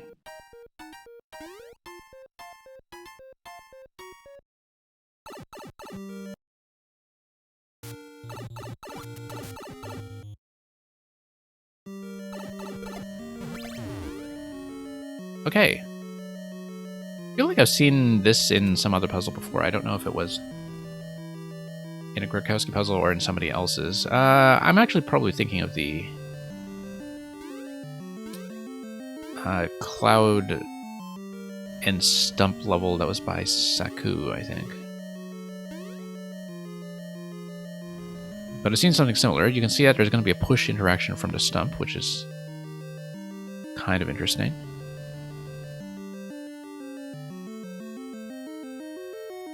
Okay, so the objective here is going to be to grab the key. I don't know what the pipe was all about, because I didn't quite see what it spawns in. We can always respawn into this room and just see the initial loading, see if anything comes in through the pipe. Yeah, Master Sword drops off the pipe. You can see the Master Sword gets pushed. That's kind of important because if we want to push the Master Sword elsewhere, then we just need to grab the current one. As you can see here, for instance,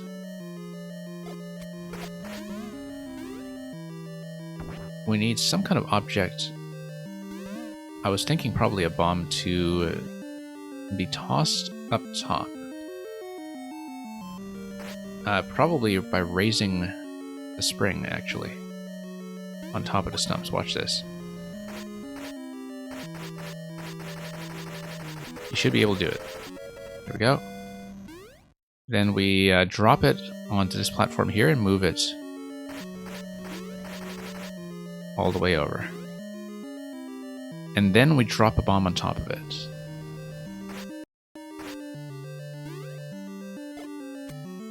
And then we drop a bomb on top of it. Okay. Let's fix the throwing here.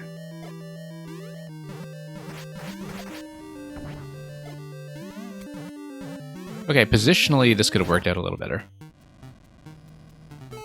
We can grab more swords though, before we hit timeout.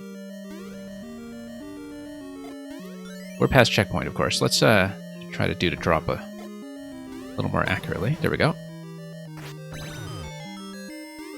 Okay. I think the idea now is that we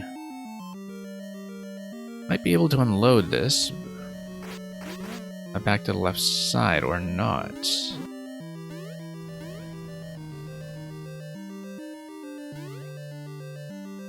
Yeah, let me think about this, because I think... no, actually, we just ride a cloud up by killing one of the stumps. And that's all there is to it. I'm going to check the pipe, of course. I doubt there's anything. We are going to timeout, but we have the solution to these rooms, so we'll just see what we have to look forward to.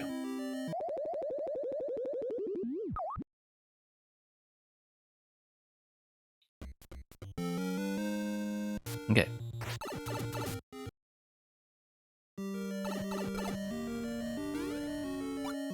So, let's do the same thing as before. Now that we've figured it out.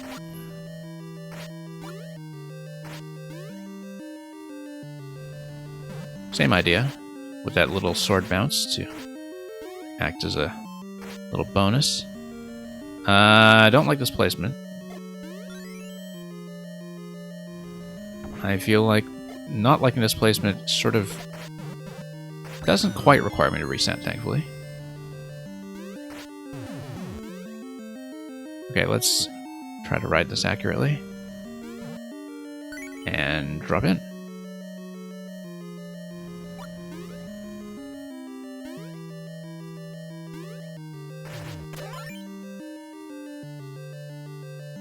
Okay, that's going to be fine. We have 2 coins here that are going to grab the door.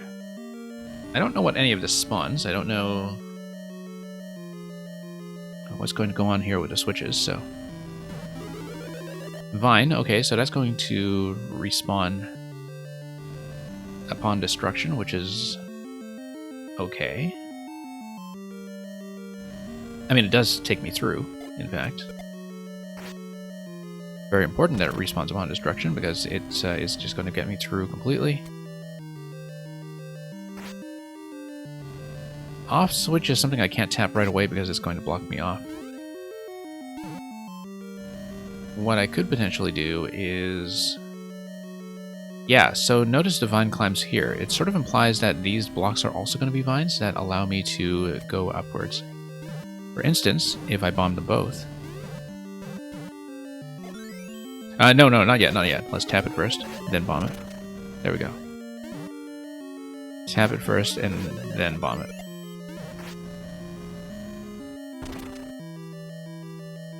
Actually, no, because now I don't have enough height to get on top. The idea should have been to unlock this and then tap this so the vine would go up. And then we reverse through it, so.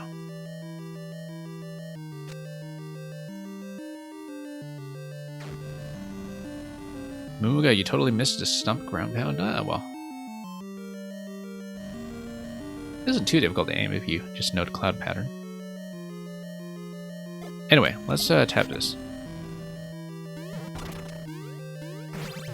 Oh no, I forgot to actually activate it. But I didn't want to activate it low to begin with. I mean, you could have done it, but it's better to reset this in the off position. Because then you can do this. Now drop this.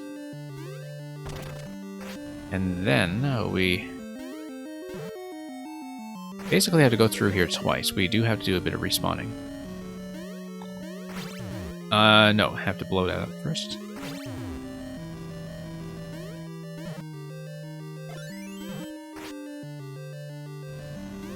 And then we do this. Yeah, and then we reload into the room and do the same, except the opposite.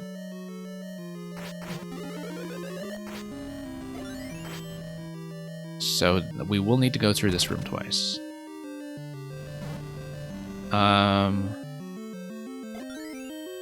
Blowing up the lower block should be able to grab me that. Yes, thought so. Okay, next thing is going to be to... oh, whoops, we wanted the off state, I think. Let's get back into the off state. That's gonna be fine. That's not so fine.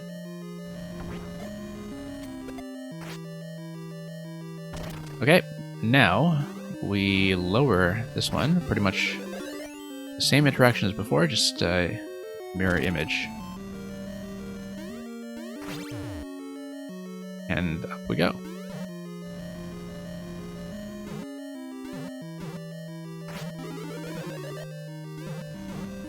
And yeah, we'll blow this up, grab the coin, and we'll be out of here.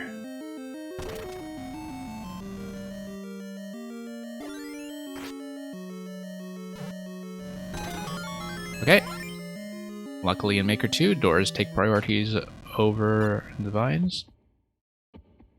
And here's something that looks like it's supposed to be a piece of heart, except it's maybe just a heart that's connected to a whole bunch of wiring, and so something is going on. If we break the heart and turn it into, well, a boo, I guess, something is going to happen here. Oh, interesting. That's... yeah, we break it one at a time. Now the question is, any particular reason to leave it off, or can we just set it back to on? Looks like we may have to break some of this stuff. Or leave a bomb here. Nope, bomb is out of range. Okay, it doesn't do anything here. But that's because this is just invisible blocks, which we can then use with bombs in order to get through the rest of the way. Reminds you of Ocarina of Time? Yeah, I know what you mean. Exactly that interaction.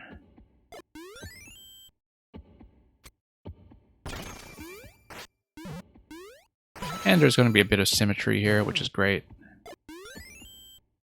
because that allows me to infer the positioning of everything else that's going on.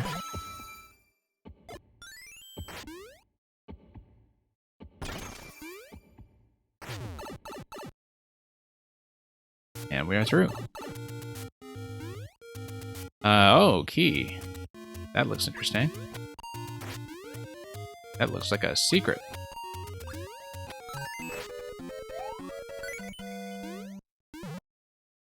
Now, okay, because the secret just gets you through the key door. At the very end here, we want to skip over the flagpole then. Hang on. I mean, I could just jump over it, but... yeah, no, I do need to jump over it because it's a flagpole, and that's what they do. Let me just give myself a little bit of room to work with. There we go. Check the bonus room.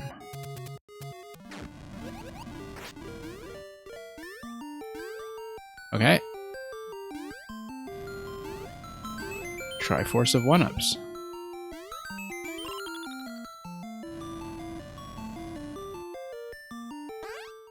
And that's going to be the clear.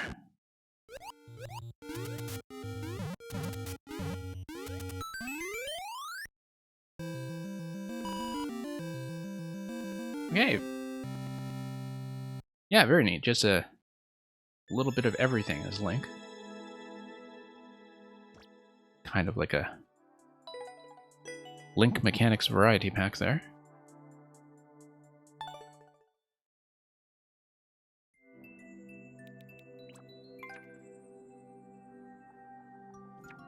Yeah, let's do one more of these. I may actually have done an early version of... I know I did an early version of the Fairground level, I think. Possibly some of the other ones as well. Oh, there's actually another platformy one. Wow, 8 minutes 17 record by Street Rat, 0.16. Something odd is going on here with all of these puzzle people deciding to create something a little crazy. Yeah, and I know I was pretty sure I did an early version of Way to Victory as well. I recognize it. I don't remember if I did Yoshi and the Willow. Let's take a look. It looks familiar, but it might be one of multiple tree-like levels. You know, with Yoshi egg logic. Reach the goal while riding Yoshi. Okay, so that'll be interesting because, as you can see, part of the challenge here is to get to the other side as Yoshi, which seems to imply having the cape, actually. Unless you have some way of, say, having Yoshi plus egg, which allows you to maybe dump an egg on the other side. No, I don't think I've done this one, actually, now that I look at it. But we know that door is paired with the outside. These doors may be a reset. Let's see what this block is all about. Okay, that's interesting. Let's see. Because I can run through the middle just fine. Spent that platform already, so... Yeah, if I have a Yoshi in this position, I have a choice of springs that I can take with me and reposition. So let's say I respawn through here. And then I have Yoshi available in that position. Yeah, it's sort of interesting here, this mechanic. Now, is Yoshi actually unable to proceed? Yes.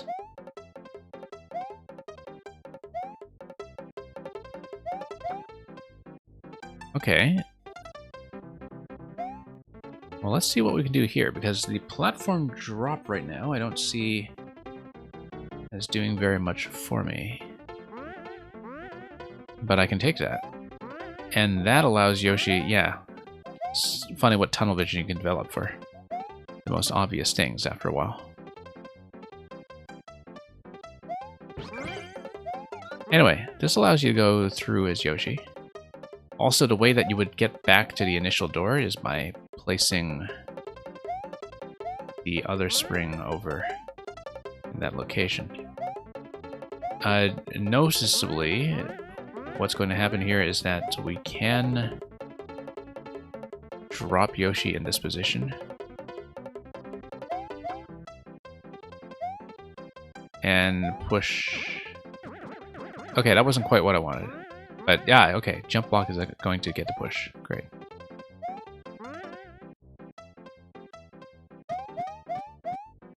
Alright.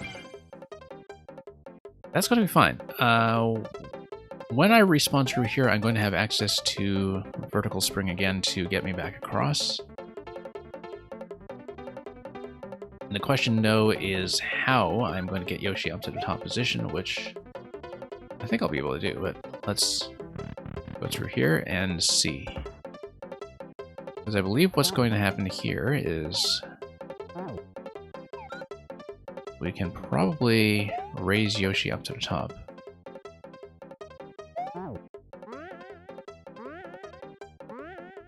Unless I can just take him through the middle, but it looks like...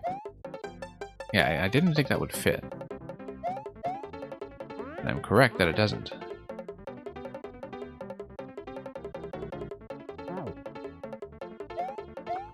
Okay.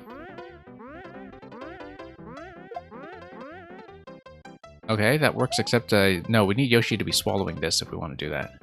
Because the idea would be that... I think I could actually nudge Yoshi. If we get Yoshi sort of in the left position, we can kind of tap him back out onto this side here. So let's just go around and do that once more. Whoops. Slide. There we go.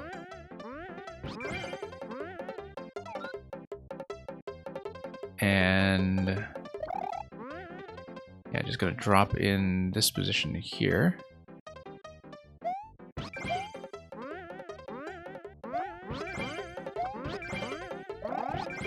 Okay. Nope, hang on.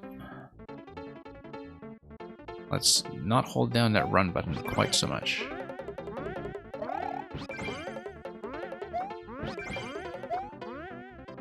Okay, and then we... Ah, okay, the ground up top is actually blocked. We do need Yoshi to be in that right side. Here's how we would do it. We would actually raise... Well, once the platform is here, let me just reset through here. Yeah, there's a ground tile on the second column here, so we do want the rightmost column. We can position this first.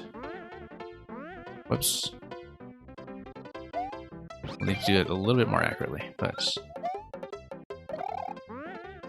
the idea is that we will reposition with Yoshi.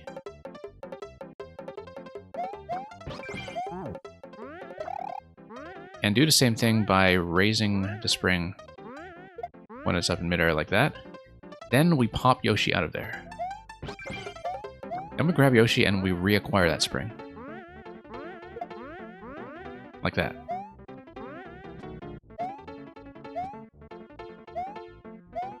And I believe that should almost be all there is to it, except when we go through the front door, we need access to this guy again. The problem with that is I still need to get upstairs.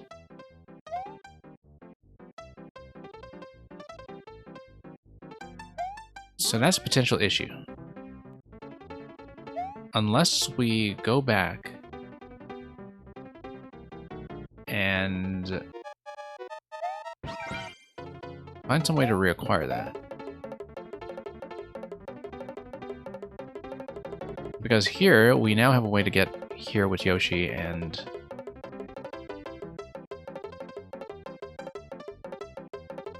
probably reposition the spring, but yeah, because this is not going to be enough, because Yoshi will still have trouble having enough mobility on the other side to get over the left side of the tree. So we do need to reobtain access to the vertical spring somehow. Likely by swallowing across somehow, but if we do that, I'm kind of wondering about that one red block as well, in terms of what's actually going on with that. Let's go back to this room just to see what's going on. Yeah, so there's an on-off switch which will allow me to go back here and check what spawns on that side when that is unblocked, because I guess that spawns something new that we are going to need to use.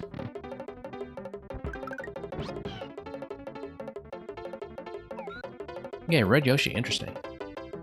So,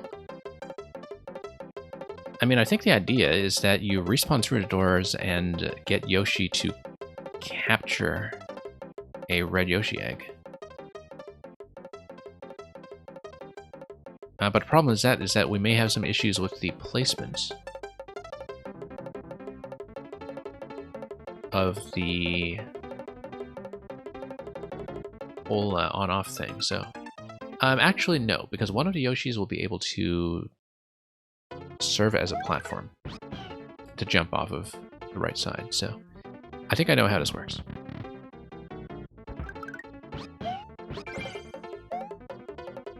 Okay, so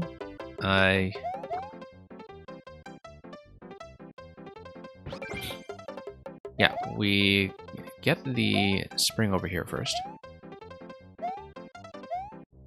Then we raise Yoshi over to the right side.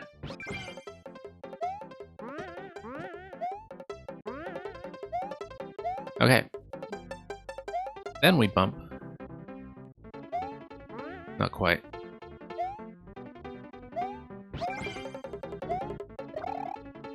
Yeah, that's okay.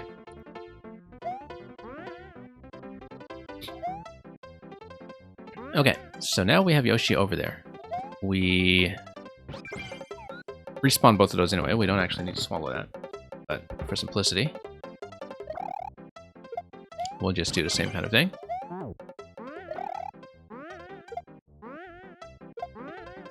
Okay. Dump him there as well, and then when we come back with the switch state altered, we'll do something very similar. Okay, up we go. Grab Yoshi and grab that. And then we toggle the on-off state and come back and do a second pass with a red Yoshi. I think it's actually fairly clear how things go from here. It's the same interaction, really. Same series of movements.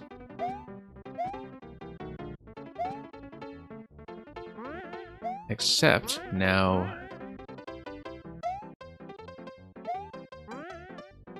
we jump up here. Whoops. Nope, that's a mistake, I think. I think I may have gotten myself stuck. That's okay, we reset.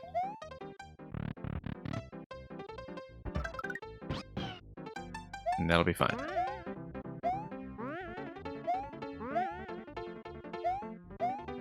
Okay, reset. And then, up we go.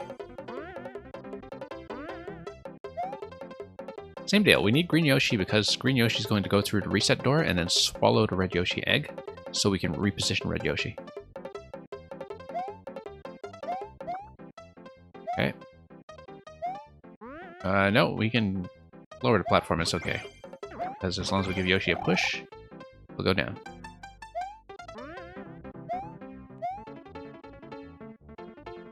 And when we get through here, we want to go through the left door because we pop out the right door and then swallow the Red Yoshi egg immediately.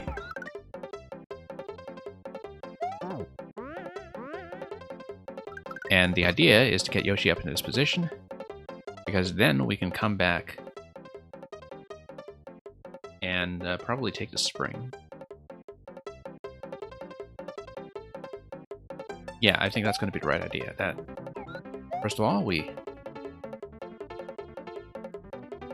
actually, let me think about Yoshi colors here. No, we want Green Yoshi to go through the door because Green Yoshi is going to have to carry the vertical spring.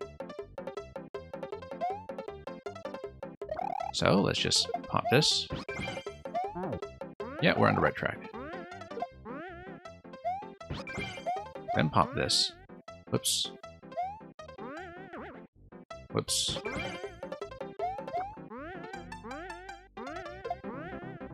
No.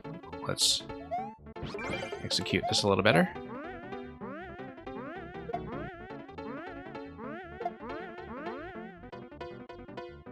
Now, we can just toss this up to, or rather, let's see if we can do this.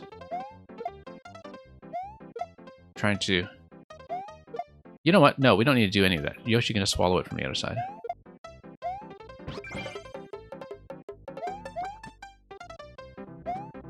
No need to fuss. Okay. Just dump this for a moment. Just working some placement here.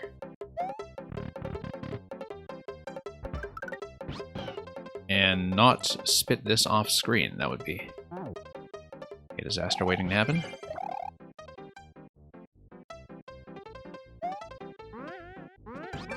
There we go. And thank you for the GG.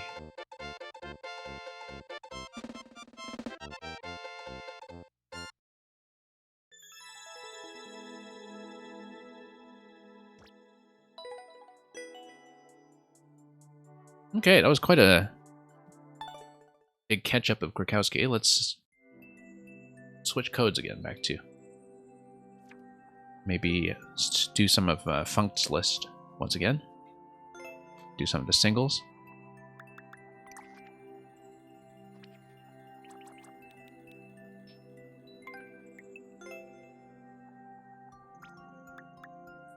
Relatively few likes on this profile, which is too bad considering how good these puzzles really are, at least the ones in the Super World. We can start with some of the more recent ones, perhaps. I never quite know with these whether to go from the oldest to the newest to kind of see a curve of development of how the maker has put these together over time, or to start with the newest ones because they might be the most polished, because sometimes older puzzles can kind of inform the solutions to newer ones. Anyway. And yeah, I mean, a lot of these actually have quite low clear rates, as far as puzzle goes. The thing about the clear rates in the world, though, is that, yeah, I mean, there were some things that are damage sources, but often they would just be resets from, you know, just wanting to start over. Much more of the time, in fact. Well, why don't we take a look at this one and see how we do? A little extra bounce.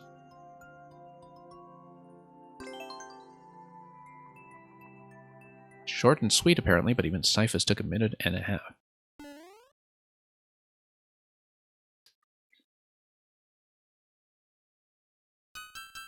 Okay, so we will need a key once we're out here, and that might be all there is to it, assuming the key doors are matched, which is a strong implication. P-switch will give you the P-door. Interesting thing going on here with the checkpoint. Let's come back here and see what was going on once again. I just want to watch this. Okay, yeah, we do need to reset, but I was just watching the cloud and also just thinking about checkpoint logic here. Because P-switch will give you P-door. P-switch is only going to spawn once from the block and get lifted up by the cloud. Okay. And respawning from checkpoint in that kind of setup should not make any kind of difference, I don't think.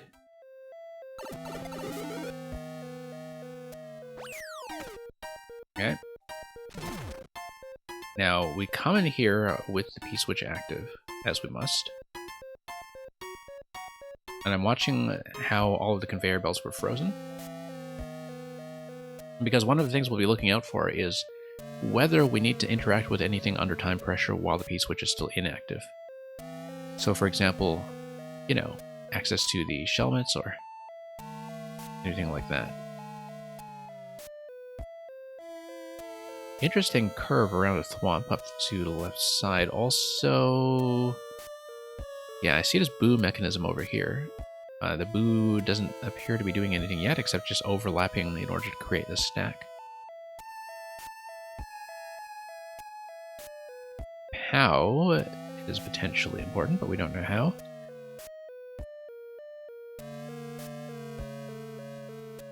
We need to figure out where the tracks go. We always need to try this stuff. It's going to go up, okay.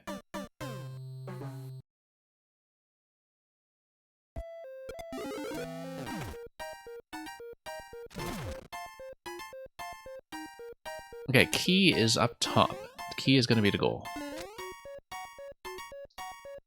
Everything here is guarded by one-way panels. It also looks like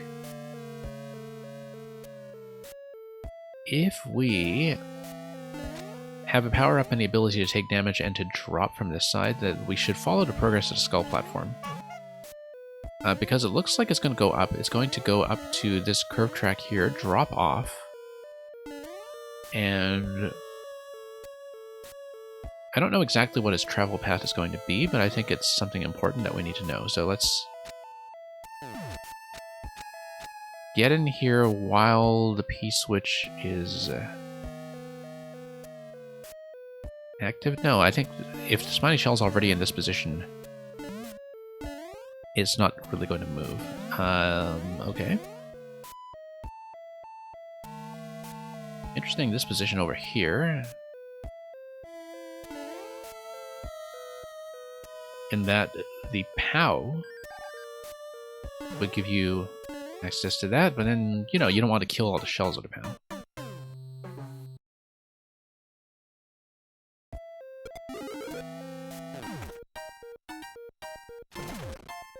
Okay. Interestingly enough, not that this will do anything whatsoever, except lock you. Oh, interesting, that it's going to push you up to the top level as well, so you can't just blink back and forth. Okay. I was curious.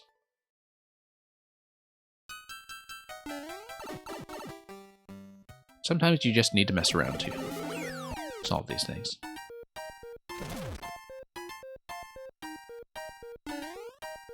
Okay, so everything's going to be frozen momentarily here. I wonder if here, if we just kind of hang right... No, that's still going to squish me every time because of the travel pattern towards the track, so... Just need to test everything sometimes.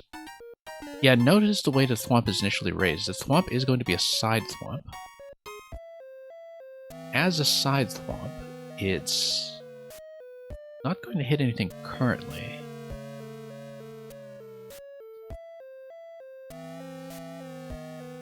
But maybe we can make something interesting happen with it. So anyway, the objective is going to be to get the key. Looks like... I mean, this... I don't know, there's going to be some kind of travel pattern on it. Just looking at these curves here and wondering what they might be telling me. Of course, we don't know what's currently being blocked by the on-off interactions as well. That's going to be something we'll have to find out over time. Let's tap the blocks just to see if anything critical is happening. Yeah, you have a whole bunch of one-way panels over here, but the interesting thing is that if, for example, you were able to stack both POWs, so for example, if you blew this block open, POW stacking would actually give you access to running across here. You create a 2-stack, run across, you'd be able to hit the on-off switch. Doesn't really look like the solution right now, but that's some possibility that we need to keep in mind. So yeah, that's within thwomp range. Thwomp range is actually going to slightly raise that spring, which is sort of interesting because notice how it's raised in such a way that I think if the P-switch expires and the Buzzy Shell hits, it might actually be raised enough to deflect. That is in fact worth trying. Get over there and move the thwomp quickly when the P-switch is still active at the beginning. Because that's the only way we can take care or take advantage of that little dislodge here on the thwomp.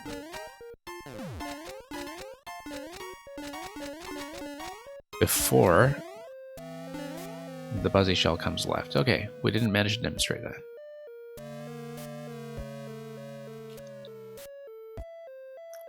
Because currently, that's what I can see to interact with, other than anything that would involve the POW, which... well, I don't know about that.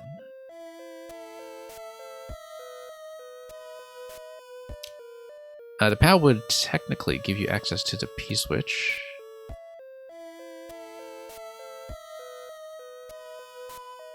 It would also kill absolutely everything else, which... yeah, definitely not. It's just going to be some kind of placement piece for some kind of platforming. I mean, obviously you'd actually want to get out the door. You do need a mechanism to get back out of here.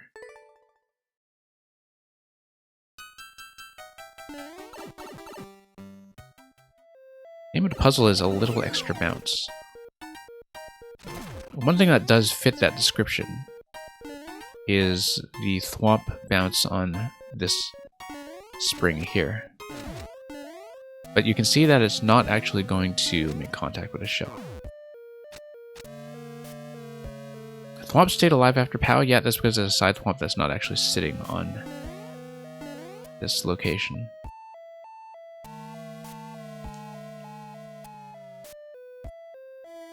So what can we actually interact with here?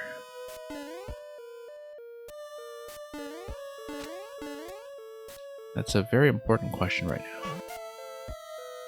Oh yeah, notice that if I drop the POW in this location, it should raise the shell. Then the thwomp should be able to push it. But I need to not hold the POW like that.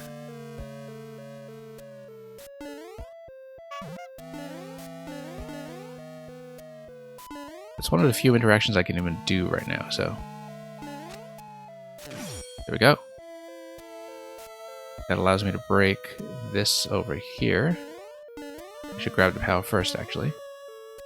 since the POW is in a grabbable location.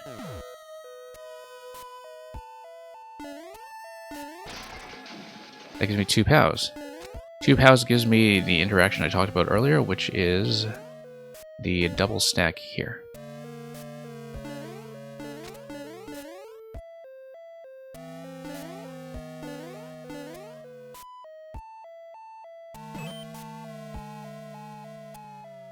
Still wondering about that P-switch on the right side, in terms of what we can do with it. Nothing yet, I don't think.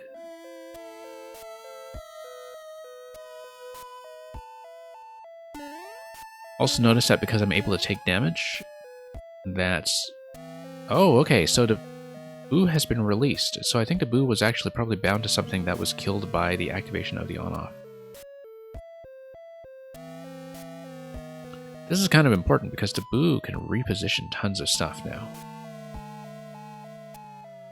The stump is actually just going to go everywhere, so... And of course you can also kill the Boo, but... that might not be a great idea, given that we do need a lot of repositioning to happen.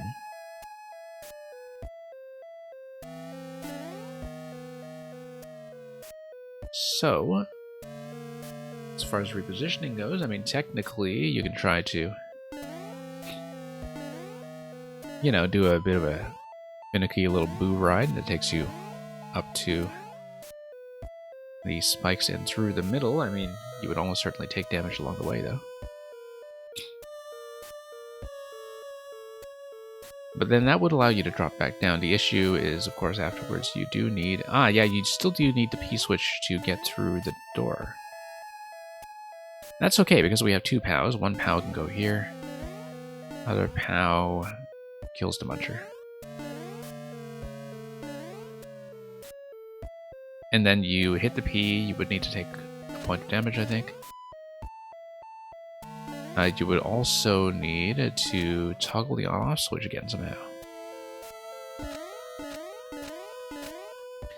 That's going to use the shell up top. The way that we get back to an on-off is by using that shell.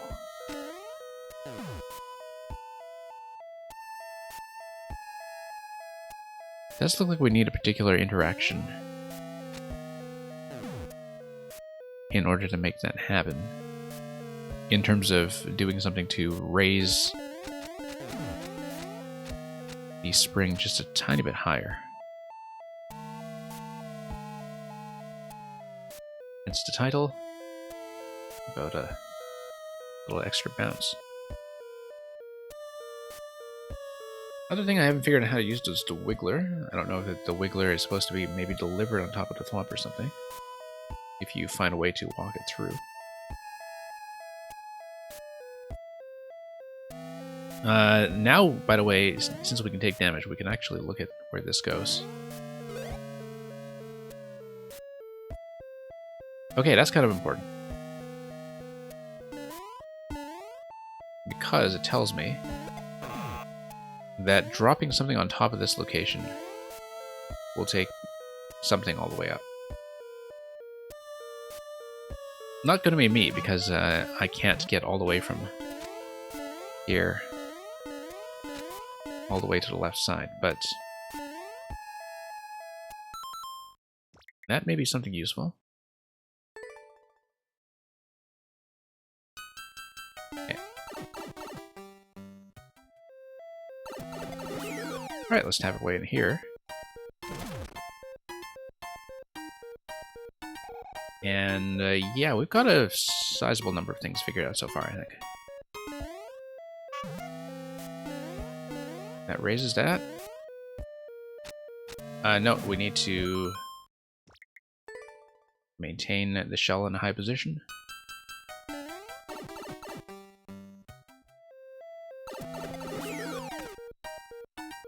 And yeah, we'll just do the same kind of setup as before. Just need to remember to let go the run button in certain circumstances. Okay, got that. And that gives me this. Yeah, this column here is just for the initial setup in terms of cloud blocks, etc. that place the thwomp.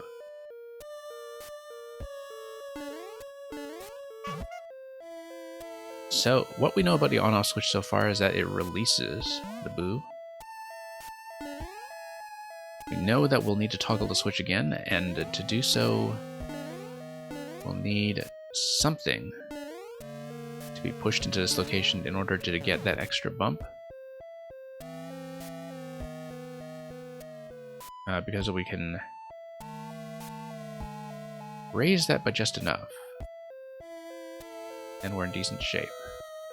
In fact, we can do a fair bit of that stuff just by stacking objects on top of the jump block as we did before. The sleep bug ate your skin again. That sounds extremely concerning.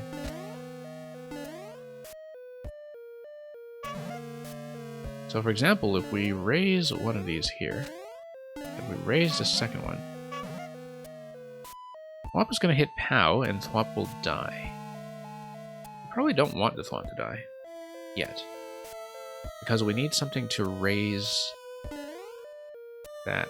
Whoops. What we can do is position the boo.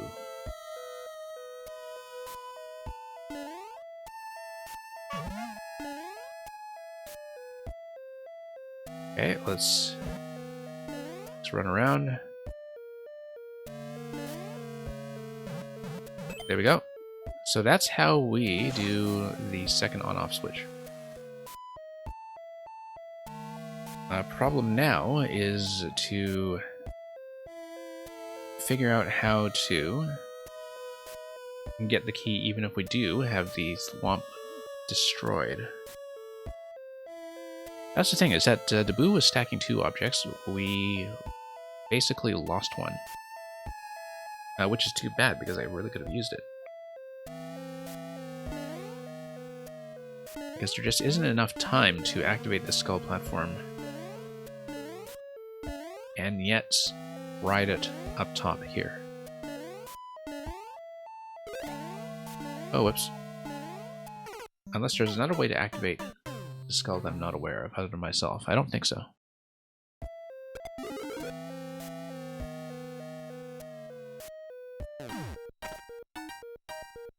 Oh, Mamuga, you're sleepy. Well, it's alright if you need to get some sleep. Thank you for joining me for so much of this regardless. And I'm glad you enjoy a lot of these puzzles, as much as I do. Always nice to see other people take an interest in this kind of design, given that, you know, it is kind of for a niche audience, but I think it's very important to have this. It's one of my favorite things about Mario Maker, to be working on these, not just one screens, but just a lot of puzzle logic in general that use our shared knowledge of the game's base mechanics. Yeah, we will need a 1 POW activation for sure. It can come from the Thwomp if we want. Then the P-switch seems to impose that we'll be taking a point of damage. Unless I'm particularly crafty about it. Anyway, let's do the same thing as before. This block here, this placement is interesting.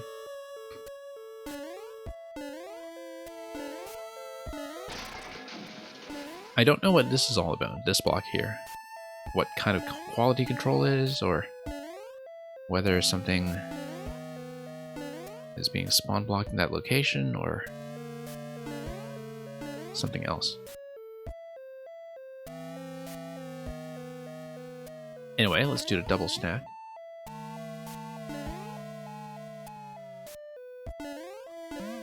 So yeah, we know how to activate the Buzzy Shell, and that will be basically to reset button in its own way.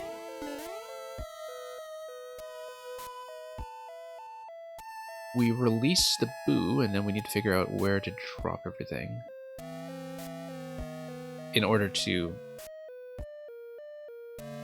have all of the interactions make sense.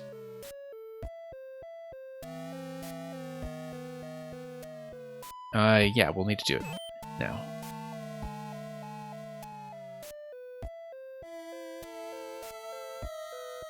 Now here's the thing.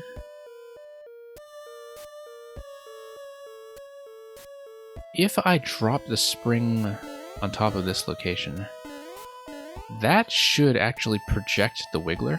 So when the track on the top right comes down, it should raise the sideways spring. The sideways spring should make contact with the Wiggler on the way up, and the Wiggler should land on the block and grab me the key. We do still need the triple stack over here, but as the top element in a stack, I think the Boo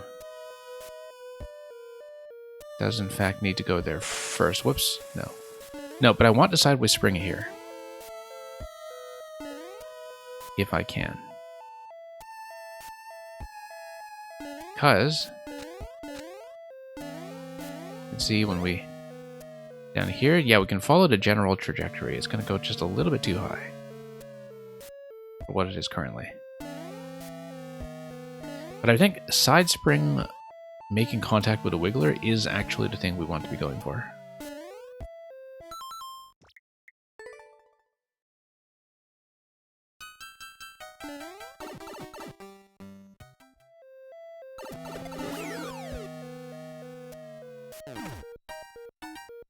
So yeah, let's just redo some of this.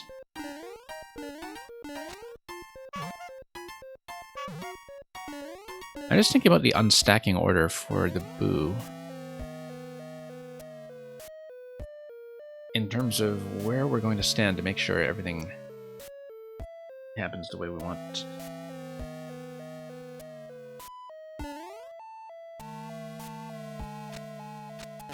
Because we kind of need to unstack both objects. But unstacking the middle object just breaks the whole stack, right? So assuming that spring is first, we need to do something to create that position where the Boo is able to drop everything. Lead it over here and punch it. The problem is that we still need 3 objects here in order to get the Buzzy stack. But that's okay, because the POWs are always recoverable. At least one POW is always going to be recoverable if it's in the bottom of the stack. Such that if the Thwomp hits one stump and one POW, for instance, it's still going to be one POW contact.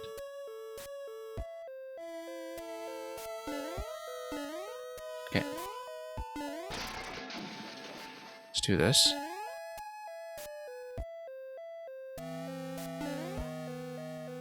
And see what else we can manage out of this. Okay. So far so good, I think. Apart from the Boo position here, the Boo position will probably need some work. Because while I was hoping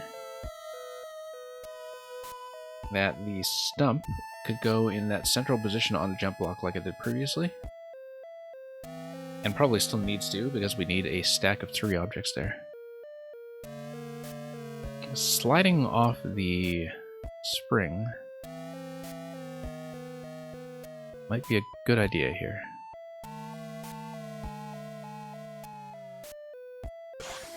Like that. So here's the thing, that we still have an issue with the reactivation of the on-off switch, given that I only have 2 objects to work with. I mean, they're fairly powerful objects.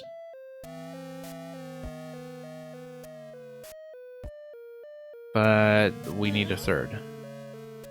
And that's all there is to it.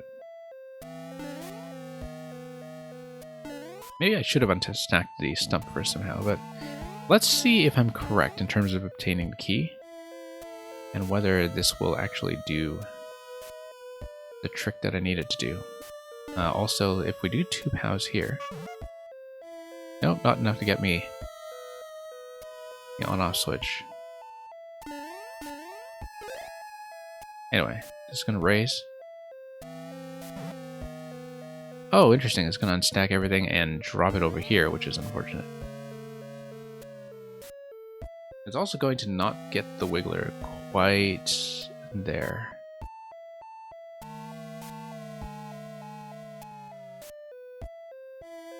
I wonder what the solution to the Wiggler would have been. I mean, just more stacks probably wouldn't have been the idea. I feel like we were fairly close to the Wiggler being projected over, except instead of being bounced by the spring, what actually happened there was that it was just raised by it like a platform.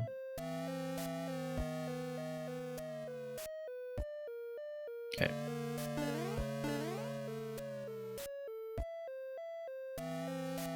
Also notice the presence of both of these here. Which is sort of important because basically that means that if we don't have the POW scattering that I had over here, I would be able to turn this back to on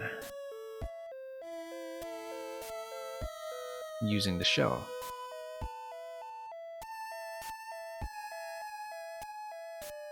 But yeah, I don't know what to think of this positioning with a stump here. I feel like we could probably do better.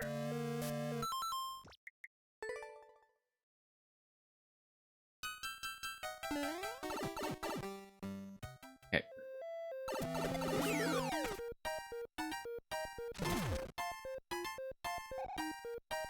Alright, so let's see. Let's grab a POW. Same idea.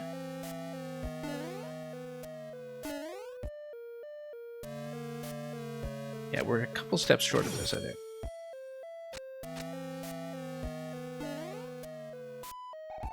I mean, having the POWs drop into that right side was kind of unfortunate.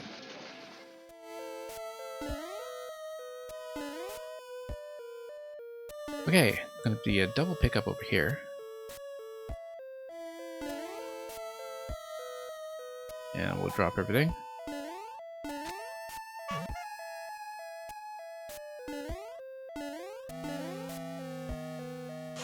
Whoops.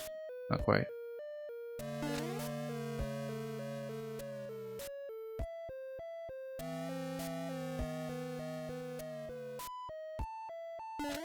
Okay, gonna drop the POW over here in this location, and then we'll release, and then we'll think about where that stump trampoline placement is supposed to go. I do think the bottom left corner is useful. I feel like there's a lot of potential there. I just don't know if the ordering of everything else is going to be correct so far. So for example, we come over here. I actually kind of wonder if we should have put in an additional space below that.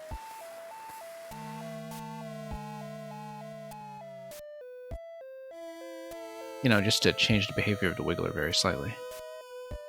Because the Wiggler is going to get raised. If it's raised by an additional slot, that might actually have done it. But I don't know if that boo position would have been ideal for this. Like, I guess if you maybe you stood here.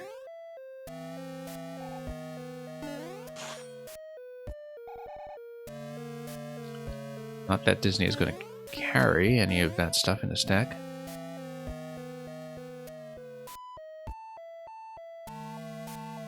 And yeah, okay. Let's try this. No, it's actually going to only take the top piece. Which is important because that tells me that these pieces are too low. And that I could potentially like stack on top of a POW here too. Do that a little more properly.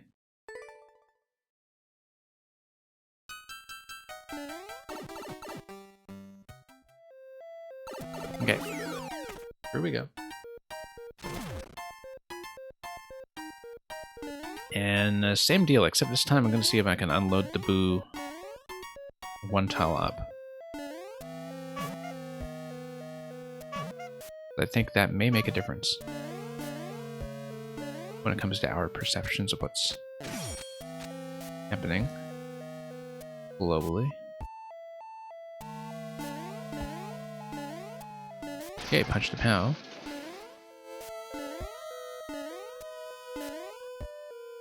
2 POWs in tow, we can now do this.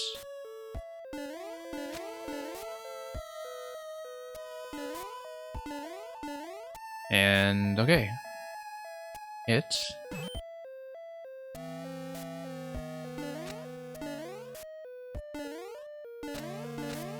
And then let's try to do the drop this time. One tile over.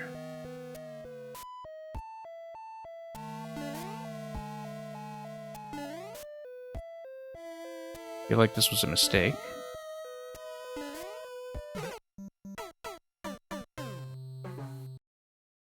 Probably should have stayed in the bottom corner, even with the additional stacking.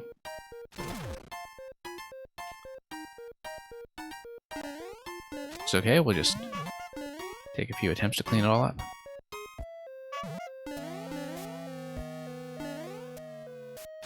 I know, mistake.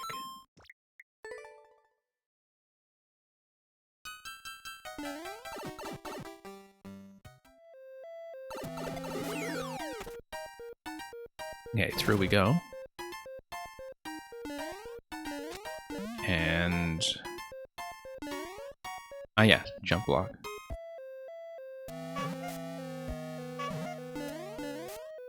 And we'll wait for the thwomp to do its thing.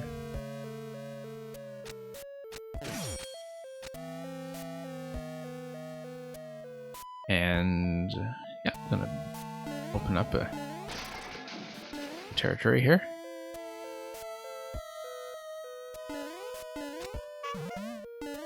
Okay, same idea. Double stack. Just a moment.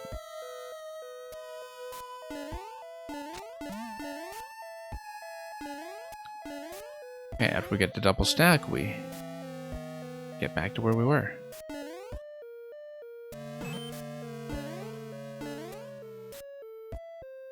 Okay, Boo's gone off center a bit already.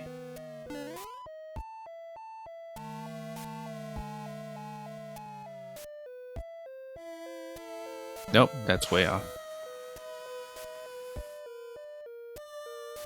Yeah, needed the Boo in a higher position. Probably should have just come up here at the last minute.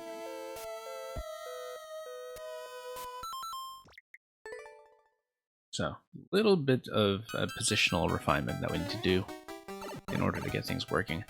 The Boo stacking does open up a ton of flexibility when it comes to the possible solutions, though. There's a lot that could happen.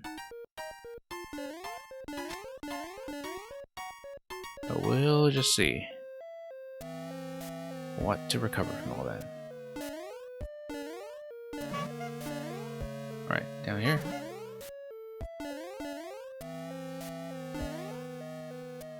And... what have we got? Yep. Same idea. Nope, lost it.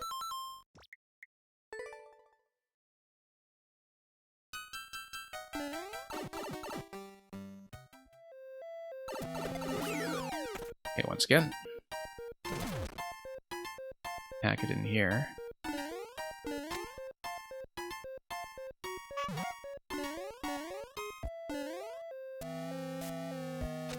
And doesn't take too long to recover the whole sequence so far, I don't think.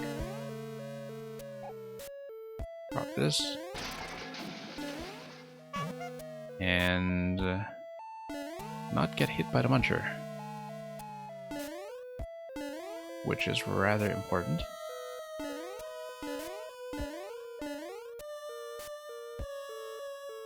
Okay, so we're going to hit the on-off switch.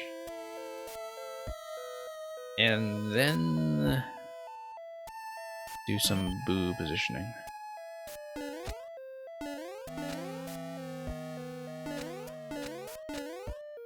Nope, let's go over here. Oh. Nope. Too tight. We do need to move the Boo into an open area first, I think.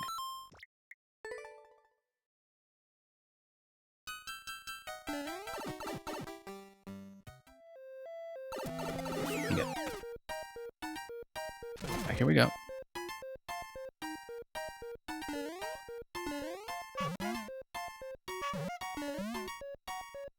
Okay, after doing that, we'll have the same kind of interaction here.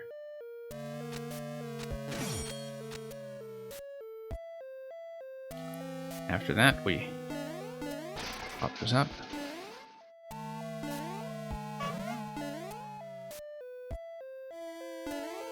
Okay, going to drop that.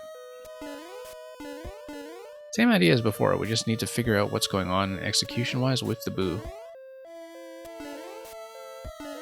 Because the Boo stack, as I was saying, does open up a lot of possibilities, and so many possibilities, in fact, that it's going to be a little bit difficult to tell what works out.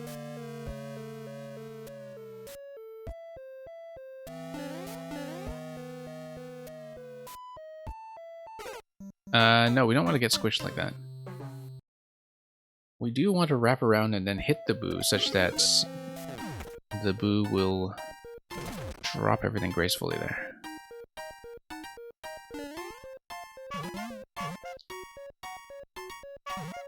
And we're not done yet after that either. We still need to think about how the shell deflection is going to happen up top. Okay, drop this. Yeah, quite a lot of intermediary reactions to take care of as well that we may have been kind of neglecting lately.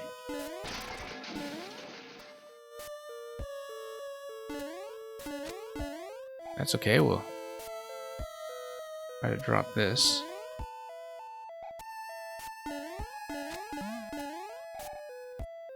And then this.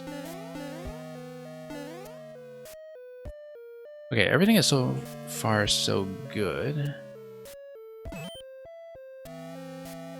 We should position the Boo, though.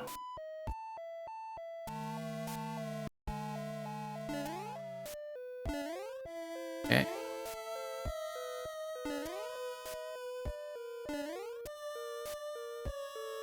No. I was trying to get out of there. This does seem like a bit of an oddly specific interaction, though. But we know that previously the platform on the right was only raising the top of the stack. If it picks up 2, I think it can actually give me a key. And have the benefit of dropping some objects back here on top of that. Possibly.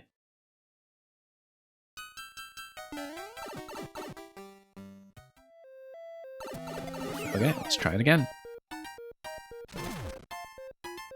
And what do we got here? Yep, same idea.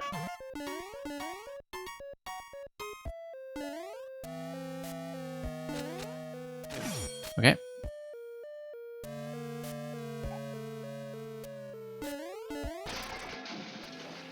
Yeah, so far everything has been as expected, within reason. Not that it's really ever that reasonable in any objective sense.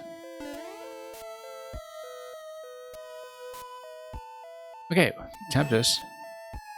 Let's make some room. Yeah, that boost act. That is quite something.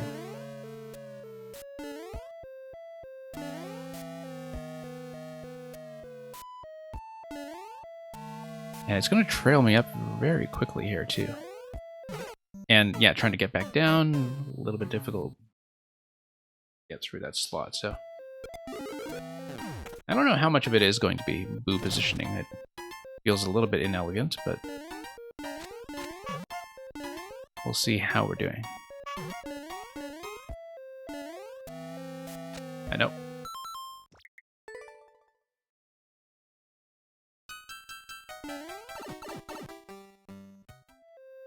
Well, just gotta come in here and see.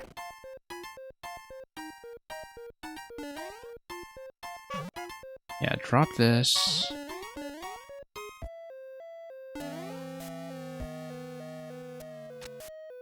And gradually just kind of get used to the input there, letting go of the run button, just coasting against a treadmill.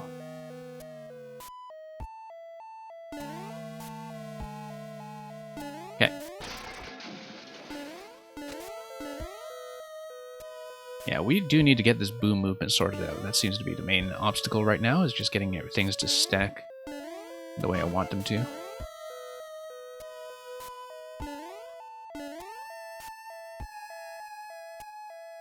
Okay, so far so good, I think.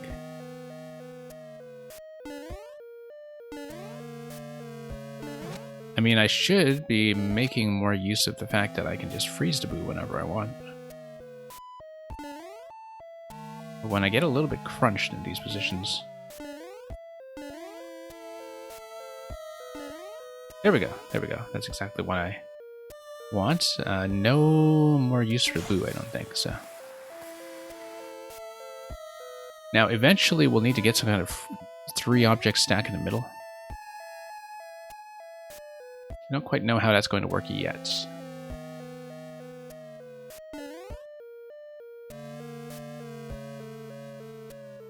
But we'll figure it out.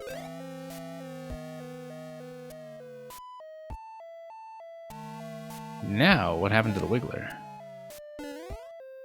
I would have thought that being carried into that position would have allowed it to jump on top of the jump block and give me the key, but that is not the case. Okay. That did not hit. And I wonder where the Wiggler is trapped. I can't actually see because it's off screen. I mean, it must be trapped on top of the one-way. Not the one-way. It must have been trapped on top of the sideways trampoline, and maybe it's not doing the full walk. Huh, hard to tell though. Seemed like positionally it was a sizable improvement from how I was doing in the previous attempt.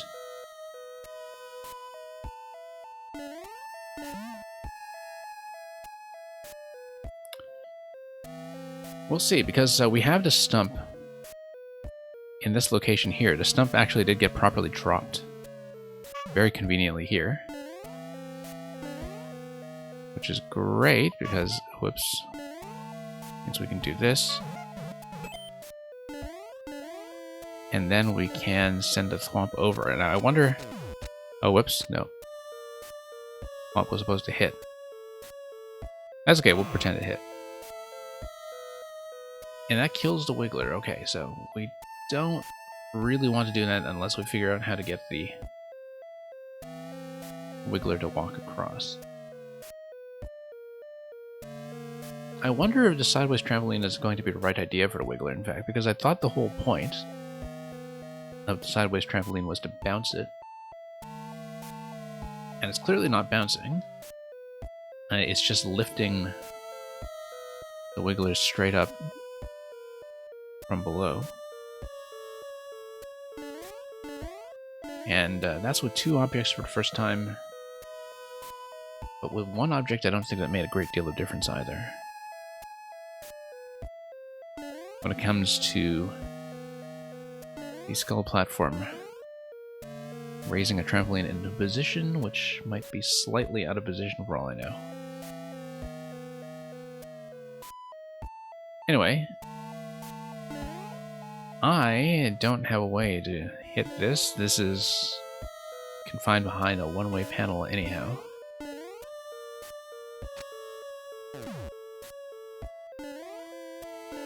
So yeah, that's not going to be it. But then I also don't see how the P-switch activation is going to happen if we are already taking 1 point of damage to lose the spiny hat. Doesn't seem to be enough pieces to work with here, just yet. So.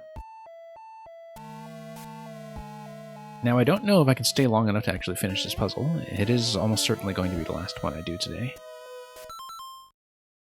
And usually when we get a slightly larger audience from rating or wherever, I do try to ride at momentum a bit, but, you know, the fatigue problem, I think, is sometimes much more intense.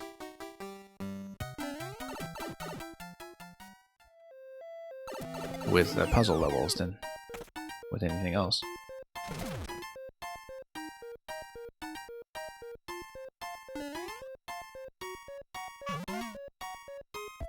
Alright, so I'm going to do the same thing as before.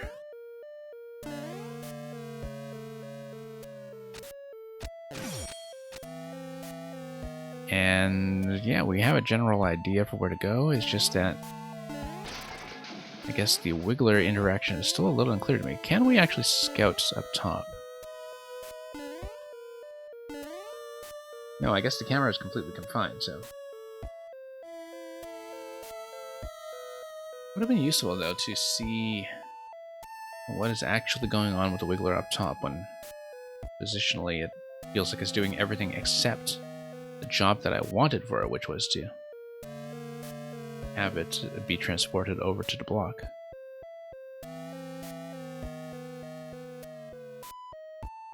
And yeah, so one additional tile of height just placed it differently. It didn't solve any of the inherent issues.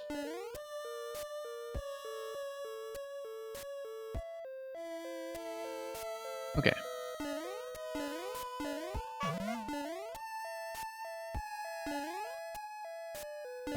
I think the opening sequence here is correct, though.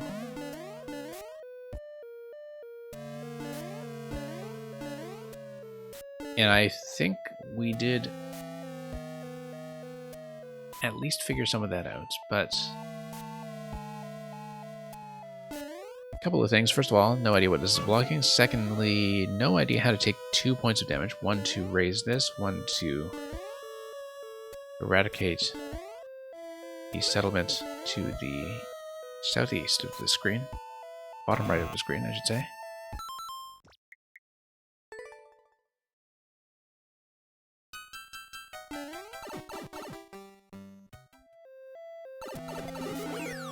Okay.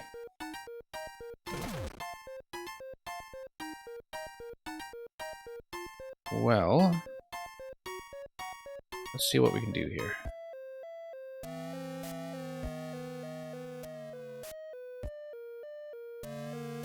Grab this. Yeah, same sequence as before. You see, the thing is, the fact that when we have both Stump and Spring unloaded, so much of that actually seems right, that I would have thought the Wiggler would have been able to walk over to the note block. And the way that the Stump underneath was placed in this stack was just perfect. It was exactly the convenience we needed, which, again, is the kind of thing that makes the solution feel like it's likelier to be an intended path.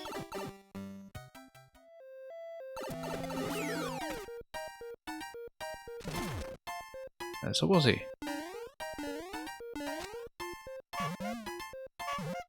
Yeah, doing a lot of puzzles can definitely be a bit draining, given how concentration intensive it can be much of the time.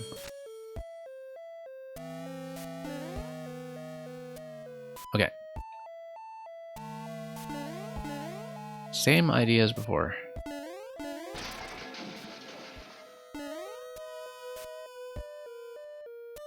And same idea up to and including activating the on-off state now.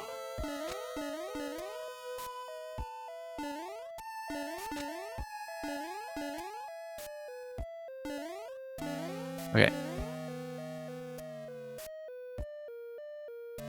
So, we could try to take a second crack at the Stump strategy we had earlier, to see if maybe it was just some kind of quirk of execution, or if there is actually something going on in the top of the level that I just don't know about yet. Given that we came in here through the P door, well, we also came in from a pipe before that, so previous screen won't really reveal very much. Okay.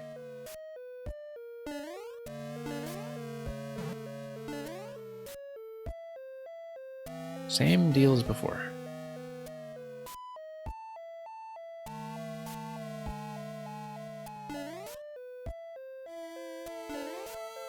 Okay.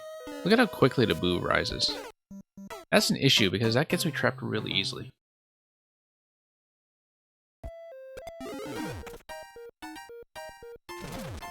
Alright. I don't know if there's any other adjustment I can make to this sequence. Because currently, I mean, I am taking excessive damage because if I only have the Spiny Head to work with, and I'm losing 1 point here, and I'm losing 1 point to the Pixar E. That is in the bottom right. I don't know why I thought of it as Pixar all of a sudden. I think that the sort of sensory perceptions that I'm dealing with are just kind of starting to blend together, which may be a sign to close down soon, that the commentary may be getting less and less coherent with time.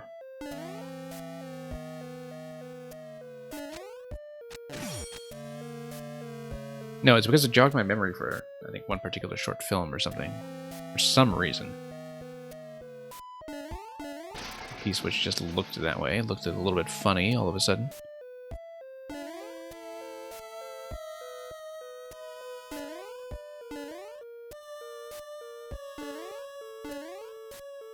Yeah, may need to get back to this one and continue it.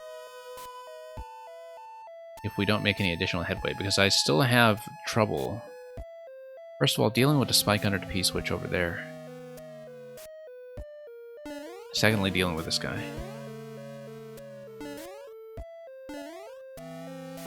In terms of whether there is some kind of safe activation. Like an object that we can move on top of it. Or, I mean, that wouldn't activate it, I guess. But just some way to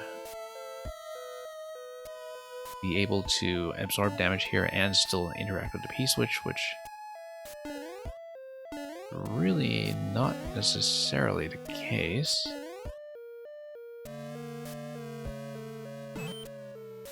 Okay, let's not get pinched on the left side this time. I have to be aware of the very sudden spike in boo activity.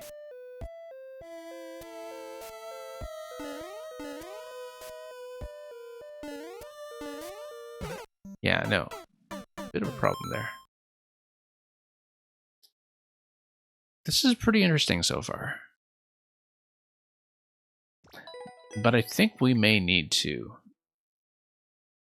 take a fresher look at it at some point. Let me take a look at the previous screen. I don't think it'll give me anything, given that we went through pipe then door, I think. Yeah, exactly. Previous screen will show me absolutely nothing, except for how the goal screen isn't playing that many tricks. I feel like I can get this. I may not be able to get this right now, just for reasons of fatigue. But in theory, your check time of 1:13. Kind of interesting that for once, Syphus is not really approaching the record that closely.